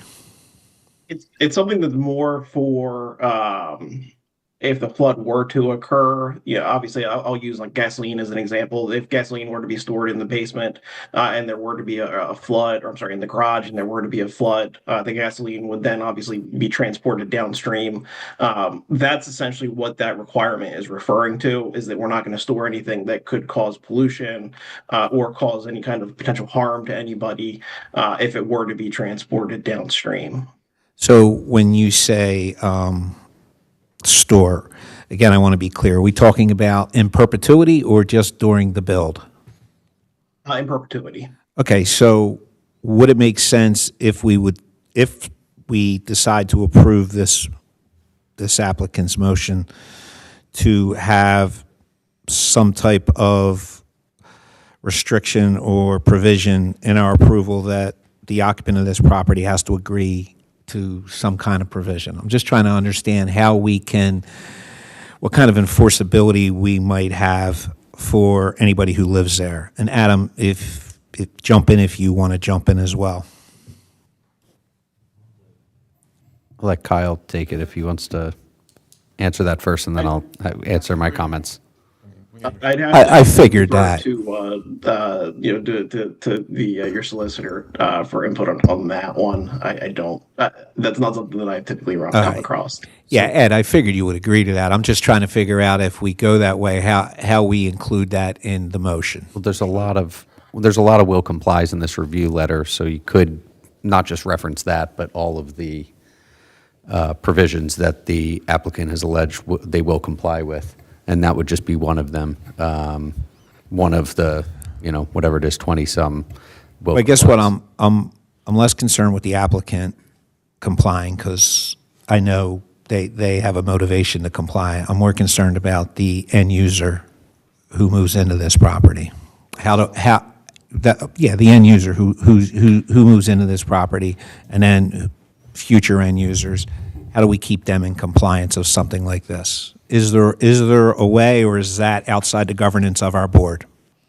Just like anything else that we approve that you put conditions on, that's part of the approval and runs with the property.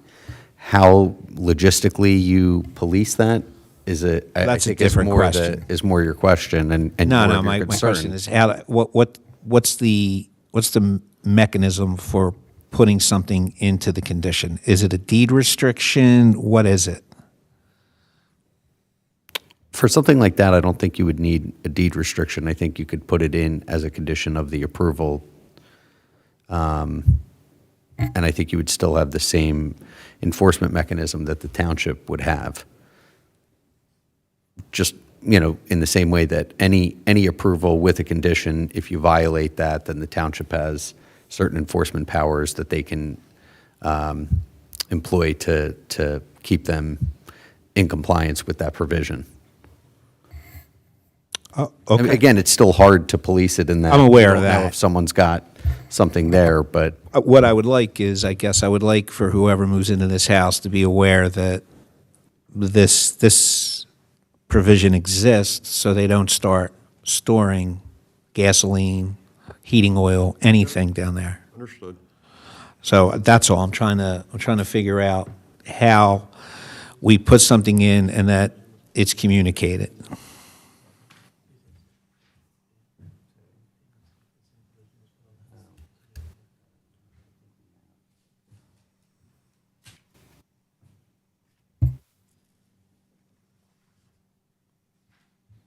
you have the, Ed, you have the approval from 16? The approval from 16? The house, two houses, Or two parcels the down. Neighboring property? Which one? Alex's house, 191 River Road, do we have the approval? The modern house that you came in front of the board in 2016. 812, is that up here? Yeah. Okay, let's see. I haven't seen the permit that the township issued once the house got built, if that's what you're asking, but Well, yeah, compliance with all, it's general, but not specific to that.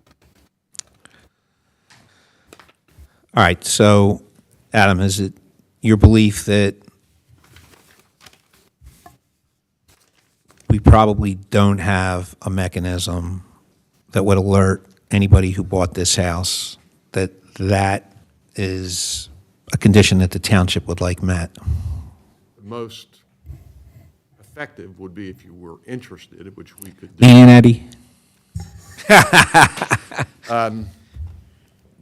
I don't think I would have any issue if we entered into a unilateral declaration of covenants and restrictions that would simply alert any future purchaser if they bought the house that you got to continue to comply with all of the floodplain regulations going forward.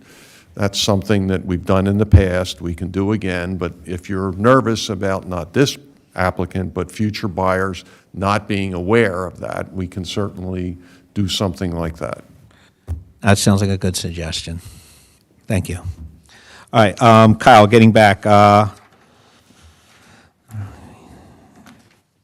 this is actually, hang in there, Kyle, but this is more for the applicant. Provide a properly completed and signed elevation certificate. Okay, so we're throwing numbers around, right?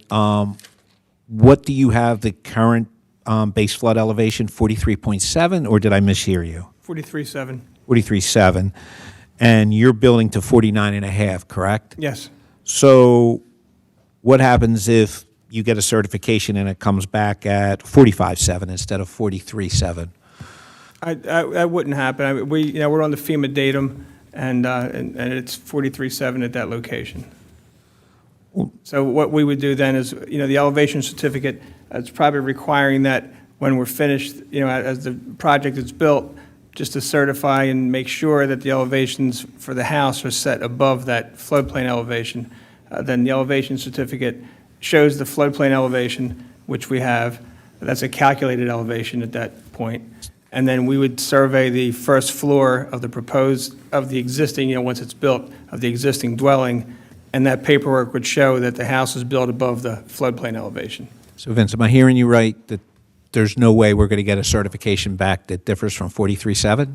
No, it's not really to check the floodplain elevation. The flood certification is to check the elevation of the house that you built. Okay. To make sure it's above it. Perfect. Thanks for explaining that. And then my last question, this goes back to you, Kyle. Kyle, can you please explain what a non-conversion agreement is? That would be item 17. You know what? That's a very good question. I should know that, and that is not one that I know off the top of my head. Converting it to what? I Vince? think what it means is you have to agree that you're not going to convert uninhabitable lower level areas to habitable space. We can deal with that as part of the unilateral declaration if you wanted to do that.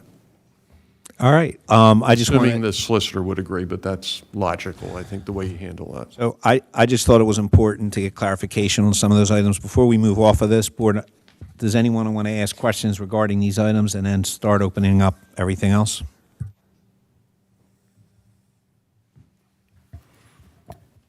All right, Board. Start asking the applicant questions, please.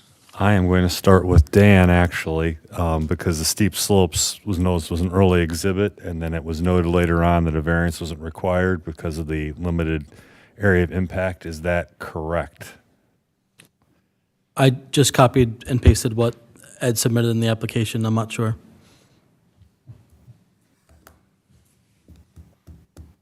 Well, no relief is being requested for that.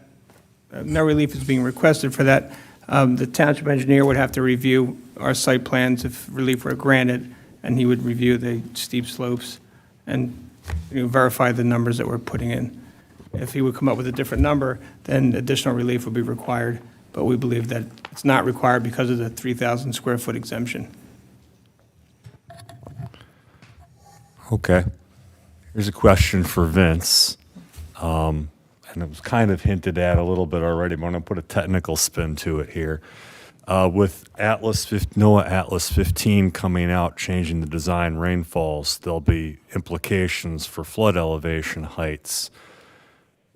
What is the preliminary data for that indicate? I understand that's not official. Right. Well, I mean, there are times when FEMA, from time to time, they reevaluate and they remodel different watersheds, and they come up with slightly different elevations for the 100-year flood.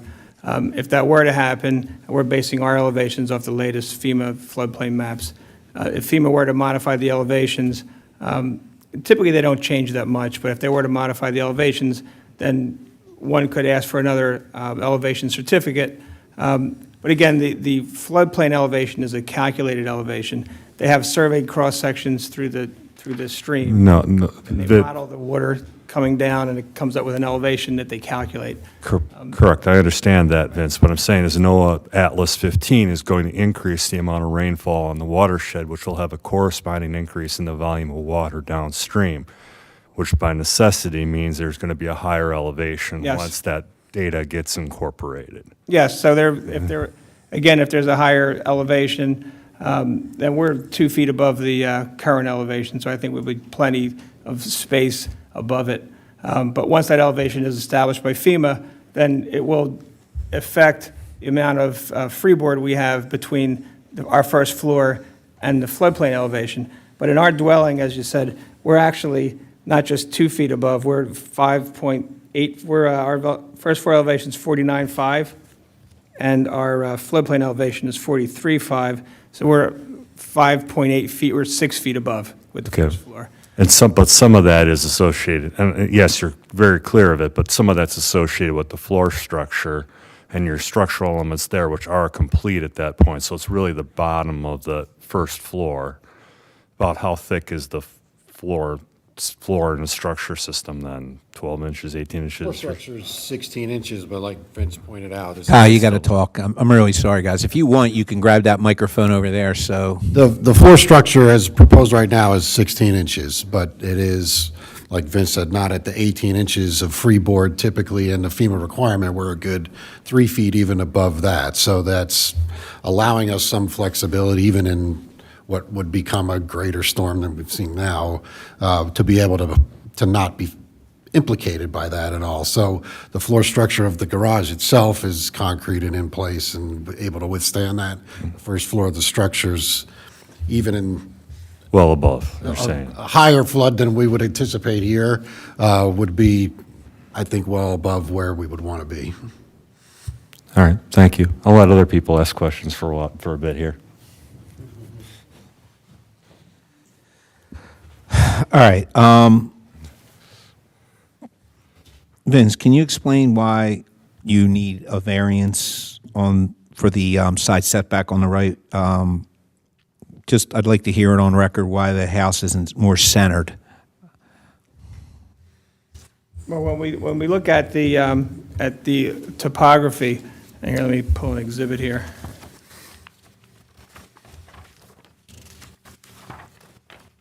Talking about the existing features or the proposed new location? I mean, I'm looking at a permit plan, but the proposed new location. 7.6. Yeah, the proposed new location. I'm just trying to understand, and I'd like it to be on record why the house isn't more centered in the site, and because it's not, it's resulting in a side setback variance. Yes, well, with the side setback, we're actually increasing or decreasing the nonconformity.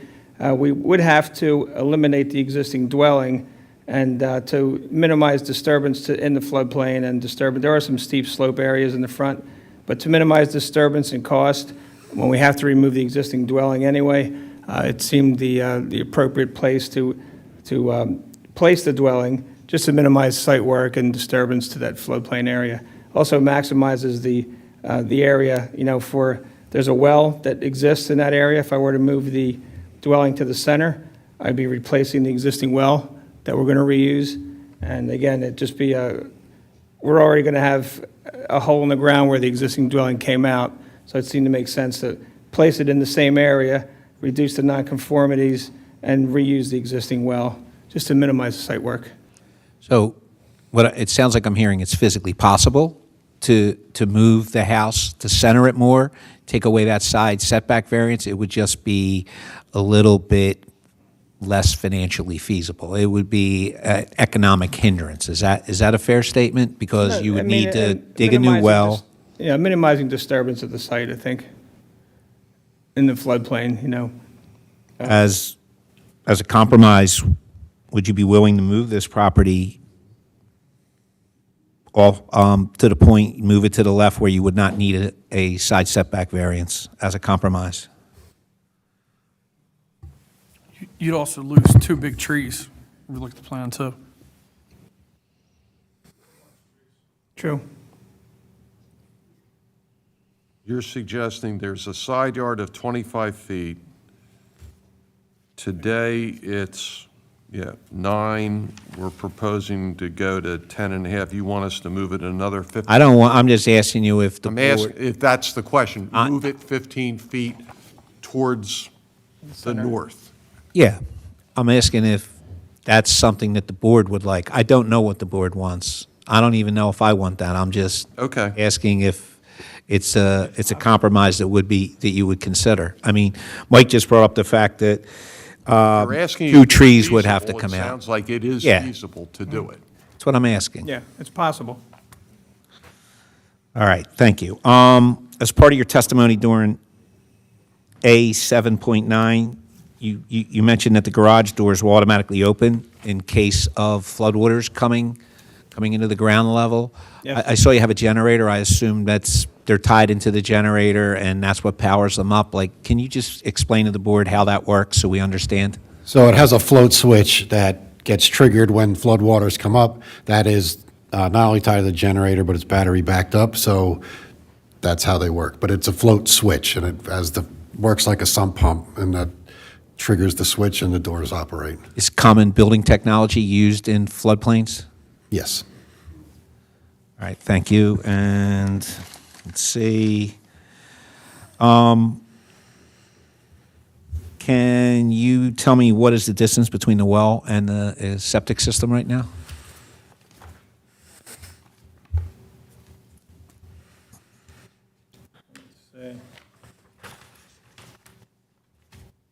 On Exhibit A3, you'll see a circle around the existing well of 100 feet. That's the typical distance between a well and a septic system on properties that have that much space. When the health department comes to a situation like this, they look at the distance, they look at the soils and the water samples, and in situations where obviously you can't have the 100 feet, they were there for the septic system testing, and they approved the separation as being best available on this. There's an acronym for it that the sewage enforcement officer told me. Best available separation or something that on sites where you can't get 100 feet, they look at all the data and they approved it as being safe. So this is currently less than 100 feet, but Yes. it was approved by the health The health department department, when yes. the new septic system was installed? Yes. All right, thank you. I have no additional questions.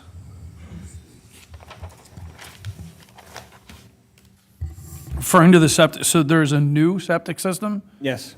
Okay. The location of the existing cesspool is shown on A3, and the new septic system is shown on, or is A6, right? It was A. And you're only removing that one tree? Yep. Yes. Yes, A6 shows the new existing septic absorption area And the tank.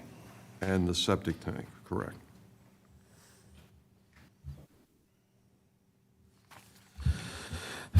Any additional questions, Board, before Ms. Carlton ask her questions? Maureen, would you like to? Yes, thank you very much. As you know, the supervisors have sent us this evening to oppose this application, primarily due to the fact there are just too many variances. And I don't think there was enough of an emphasis given to the fact that this is in a floodway, not just a floodplain. All writings just refer to a floodplain, but I believe Mr. Fioravani did state a few times that this is in a floodway. In fact, the entirety of the house is in a floodway, is that correct? Yes. And by definition, floodways are, and if you don't mind me reading, are water courses of a river that must be reserved in order to discharge the base flood. And the purpose is to ensure that there are no increases in upstream flood elevations, and this is a benefit to the communities. So this is a big concern to the township again. Floodplains are one thing, floodways are a higher level, and the entirety of the house is in a floodway. And the new stormwater, oh, no, let me skip that part, I'm sorry. Our ordinance does not even allow fences in floodplains. I know that applications have been before you previously about fences in floodplains and floodways. And the reason is debris can get caught in fences, cause flooding, et cetera. I know there's been a discussion prior to my questioning about the breakaway doors and the garage and what's going to be stored there. I am in agreement with the applicant's attorney that the best way to handle this would be through a declaration of covenants and restrictions, not a deed restriction otherwise. However, I have to caveat that by stating that it still is not the panacea to the concern that what's going to be stored in the garage. I think the applicant showed as an exhibit a picture of 191 River Road, and they were using that as an example of, or a comparison that had been approved, I believe 10 years ago, it was the the representation. I believe if you look at the picture of 191 River Road, there are a number of things in that lower level. The picture shows just a number of, and couldn't zoom in close enough to show what those quote-unquote things were, but there were a number of things on that bottom level. If you looked at the bottom level, the number of things, the second level had a car parked in the driveway, and then the house was elevated from there. So that is to say that it would be difficult to police, for lack of a better term, what's going to be stored in the garage. And what could be stored in the garage are things that we do not want in our waterways.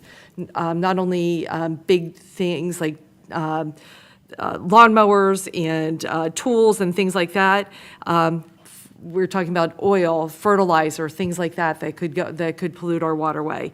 And having a declaration of covenants and restrictions is one way to put everybody on notice that it's not permitted, but it's not a policing mechanism. It would be difficult to police that. And I think I just mentioned the approval of 191 River Road. I just have to mention that was a different board, different engineers, et cetera, at that time. And then just to circle back, to close the circle about the lower level, the garages, et cetera. Item number 6 in the October 30th letter, I would like Kyle to maybe give his opinion as to what is stated there and the testimony that was given this evening by Mr. Fioravanti and Joel, I'm sorry, I'm forgetting your last name. Petty. Oh, thank you, and Mr. Petty. You're referring to the breakaway panels, correct? Correct. It does alleviate the concern that we had. So initially, we were viewing it from the perspective of, breakaway panels. The name kind of implies that they're going to break away and potentially float downstream and create issues. I have not seen any technical data regarding the hinges or anything like that. I would assume that they will be constructed to the a typical standard to resist forces and whatnot. But I haven't reviewed anything to be able to confirm that they will be compliant. But at least the hinges do seem to alleviate on the surface the concern of the panels breaking away. Okay, thank you. But I guess at the end of the day, you're still not thoroughly convinced that the breakaway panels that are proposed are acceptable. There's still always the potential that they could break away and float downstream. It's just ensuring that they are designed to be able to resist the proper forces. Thank you. And since the applicant is in here before us this evening, Mr. Murphy, when was this property purchased by the applicant? Do you know? Whatever's in the application. I don't know if it was. Is the February 23 sound reasonable? I don't know if it is in the application. That's why I did ask. Oh, I'm sorry. It is March 3rd, 2023. I'm sorry. That's in your application. Correct. March 3rd, 2023. Yeah, thank you. And again, the applicant's not in before us, but I would presume, and you can contradict me if we're incorrect, if my presumption is incorrect, that he purchased his property with the knowledge that he was either going to live in the house as is or hope to do what he's going to do. But that's irrelevant, but I mean, so what? And then just finally, the standards in our floodplain ordinance state that in reviewing any request for a variance, the zoning hearing board shall consider at a minimum the following. A, that there is good and sufficient cause. B, the failure to grant the variance would result in exceptional hardship to the applicant. C, that the granting of the variance will neither result in an unacceptable or prohibited increase in flood heights, additional threats to public safety, or extraordinary public expense, nor create nuisances, cause fraud on or victimize the public, or conflict with any other applicable state statute or regulation or local ordinance or regulations. I don't know if all of those conditions have been met by the application this evening. That's it. Thank you. Thanks, Maureen. When you're ready, I'm going to make a few final comments before we conclude. Well, I'm assuming you're going to want to address some of what was just said, so Yeah, we can. now would be a good time. You guys have several provisions in your ordinance that regulate how you do things in locations like this. Section 298A3 talks about the special exception requirements. You're aware that your planning commission, per ordinance, had to review this and they endorsed it. If you look at those specific provisions, which we covered through the testimony of Vince and Joel, we've met each and every one of those conditions to enjoy a special exception. As to the variances, we've made it clear from the beginning that this property is sterilized if you don't grant relief. What we've proposed is far better and fully compliant than what exists today. The issue of what's going to happen in the lower level is no different than any of us who own a property and have compliance issues. You have an enforcement arm in the township, whether they look at properties in the floodplain or anywhere else. If there's a zoning violation, it gets reported. This is the same thing. I don't think it's fair to impose a greater burden on a property in the floodplain than one that isn't. If there's a zoning violation, you deal with it. You have an enforcement, you have a zoning officer, you people go out and cite issues and you deal with them in front of this body if there's a question about enforcement. I'm prepared to execute a declaration that makes it abundantly clear to any property owner in perpetuity where the property is and what limitations exist with respect to that property. So enforcement, in my mind, is not an issue. I think this application complies with each and every item in 259 that Maureen cited in terms of some specific or general criteria. You can't have a more complete application that we presented tonight that addresses each and every condition and that we fully comply. So I believe we are entitled to relief in order to be able to construct a home on this property. Yes, in the floodway. I don't think it matters whether it's the floodway or the flood fringe. It is where it is, and there are rules and regulations that apply, and we comply. No one suggested we haven't. I think it's self-evident that we're entitled to the relief. All right. At this time, I'd like to open it up for public comment. Is there a public comment in the room? If so, please come forward. Is there public comment online? No public comment online. I have a question. There was testimony about the fill being reduced compared to what's there currently. Do you have any just what's the difference since? The existing is 7170 cubic feet. The proposed is 7124.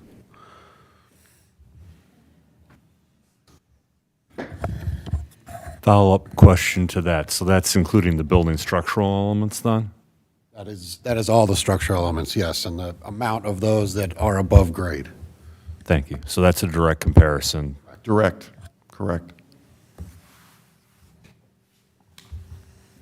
All right.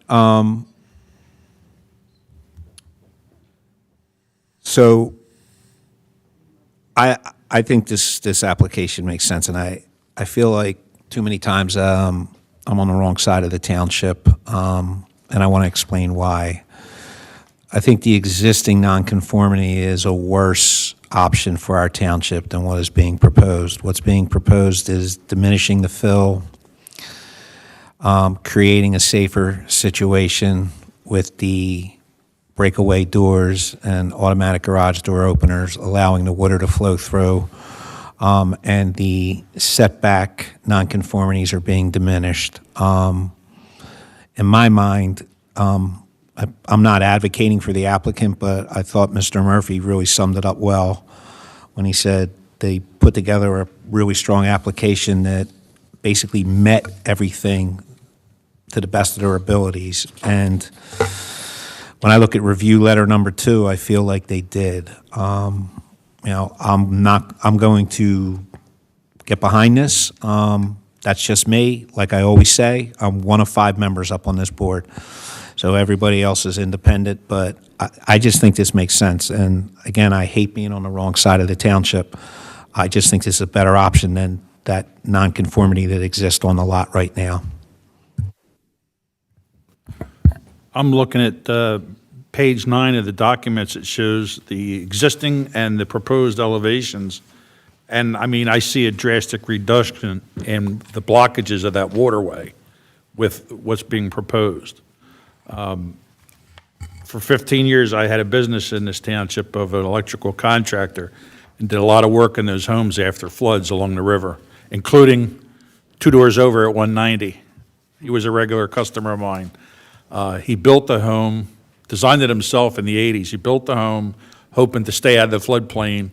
Unfortunately, he still had utilities that had to be addressed every time you had a flood, and I see that's addressed. I saw a lot of boxes ticked off as the proposal was being shared, and, from a construction standpoint and having to go in and modify or remedy situations after floods, I see that it's covered here, and I don't have any issue with it.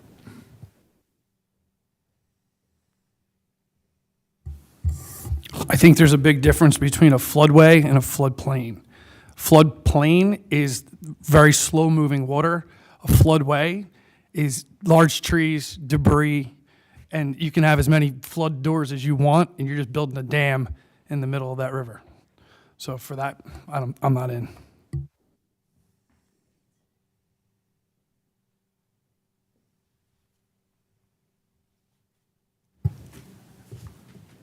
So I appreciate all of the discussion that's gone so far today. It's been very enlightening. Thank you very much. You've got a lot of work invested in this. Some of the things that are still a cause for nonconformity could have been addressed and still could be addressed with a little bit different of a plan. Not every building needs to be built in this, world. So I'm kind of in line with the floodway versus flood plan as well. So I'm kind of leaning against this.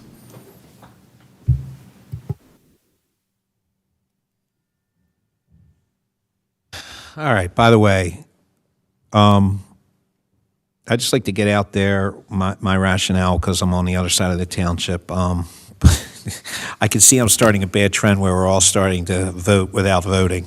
So I'm going to have to reconsider that going forward. By the way, nobody did anything wrong. I want to be really clear, but it's probably not appropriate. Mike, how do you feel about the fact that right now we have an existing house that's in the floodway? I don't like that either. But I don't think Lean in, Mike. But I don't think adding another structure to, I know it's going to be the same. It's going to stick out further into it. But you don't think it's going to perform better in a flood? Let's just say we have a 100-year flood. You don't think it's... They're both in bad spots. I know. You're just causing a bigger, nicer, higher tax bracket, dam. Those trees are just going to build up against it. Yeah, I'm not here to argue with you. I just want to, If you look where that house is located, that is the first line of defense coming off of that, all those trees and all that island. That will be just a big wing dam when the first flood comes. I was involved. I wasn't involved with the development of the house 2 parcels down, but the sweet little old lady who owned that house, she had called my office and asked me to do an appraisal for it because she was thinking about selling her house. And I came out and I met with her. And at the time, the house was sinking. It was in bad shape. Older house, similar to the house that exists now, but different style, mind you, but not in good shape. And, I did my inspection and I had to tell her, I said, listen, I don't know how to tell you this, but you're thinking, you're expecting an appraisal report with like comps in it to give you an idea what you can sell your house for, but the highest and best use for this property is as a tear down and sell it for land. even though I knew it was in the floodway. I assumed it would qualify for variances based on what was there. And I said, I can put together an appraisal of land sales for you, but I can't give you an appraisal with improved properties because your highest and best use is a tear down. And that was because of the condition of the house, and, you know, just where it was. So when I drive, this isn't far from my house. I live up by the golf course. And so when I drive by this regularly and I see that house, it's like a spaceship to me, the house itself. But like, as someone who was in that prior house, what they built there is a marked improvement to what was there. What was there was going to get swept away by the river. What is there will never get swept away by the river because of today's engineering. That's, again, my point of view when I was in that old house. All right. Any other questions? At this time, would someone like to make a motion?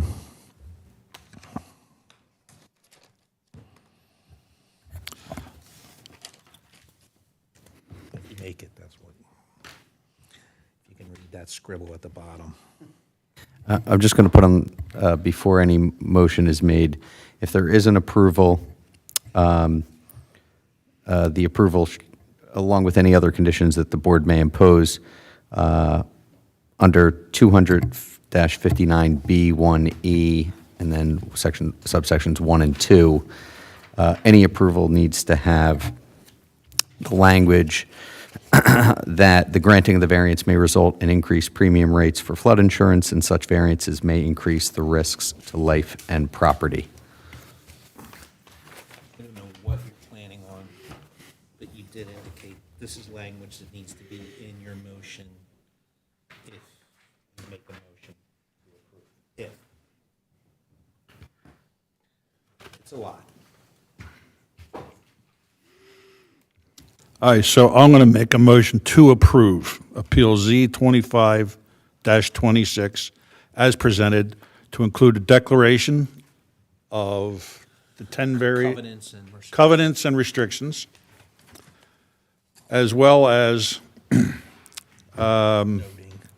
noting the increased premium rates for flood insurance and increase the risks of life and property to future owner? Occupants. Occupants. I thought you covered it well. Second. I would say just the covenants should cover comment 11 in the October 30th, 2025 Township Engineer Review Letter, number 2. All right. So, Christian, there's 11. You just have to reference review letter number 2, item 11, and I think actually we need to include item 17 in there. Oh, no, there will be a non-conversion agreement, so now that agreement covers that. So, yeah, just item 11. Give me a page real quick. Here's item 11, and it's review letter 2. All right, let's see if we get it right this time. Motion to approve Appeal Z 25-26 as presented, with a declaration of covenants and restrictions, referencing engineer review letter number 2, item 11, which safeguards incorporating structure to prevent leaks and spills and dangerous materials, substances during a base flood, as well as the granting of the variance result in increase of premium rates for flood insurance and increase of risk to life and property to occupants.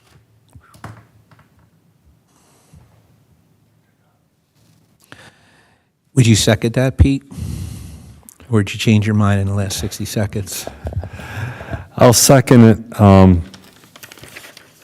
And I guess we're covered by the as presented tonight, incorporating all the comments from the second letter. The review letter? Correct. Yeah. Yeah, correct. As presented implies and that all the will complies that were testified to in the Township Engineer Review Letter number 2 will be honored as well. All right. All those in favor? Aye. All those opposed? Opposed. Let the record show Appeal Z 25-26 passed 3-2. Thank you. Thank you.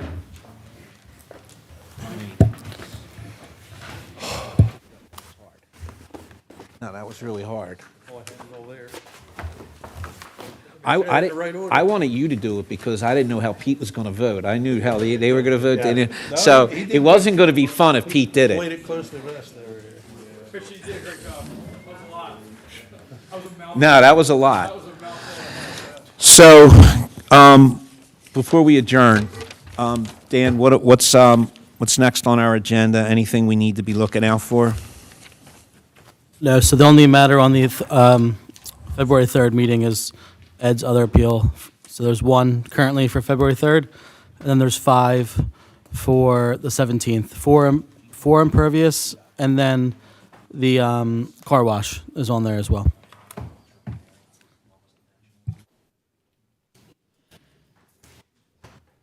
All right, thanks, Dan. Yeah, the exception standards. Guys, I just want to go over something before we adjourn. Did everybody get a chance to look at what Adam sent out yesterday regarding special exception standards for uses and for dimensions? Did everybody get a chance to look at that? I don't think I got that. Yes. Okay, so, all right. I don't know. So listen, I think it's really important to look at it and just give it a read. And we're deciding dimensional variances 10 times, if not 20 times more than use variances. And so, like, the dimensional variance document really speaks intelligently on what happened at our last meeting, like really intelligently on it. It describes that lot to a T, how through no fault of that lot did it create its nonconformities. That's not to say that people who voted against it did anything wrong. This is the beautiful thing about the board. We had the township opposed to it, so, and we had 2 members opposed to it. But, like, that's, when Larry Borda got up and he was like, well, I don't understand. First of all, he didn't know how everybody was voting. And he's like, I don't understand how everybody voted. And I said, I'll explain how, this is my perspective. This document perfectly explains that. So if everybody just takes a minute, open Adam's email, and read both those attachments, it'll serve this board a lot better. And that's not an indictment of how any votes in the past have gone, but it'll serve this board better. That's it. Cool. All right. Someone want to make a motion to adjourn tonight? So moved. Second. All those in favor? Aye.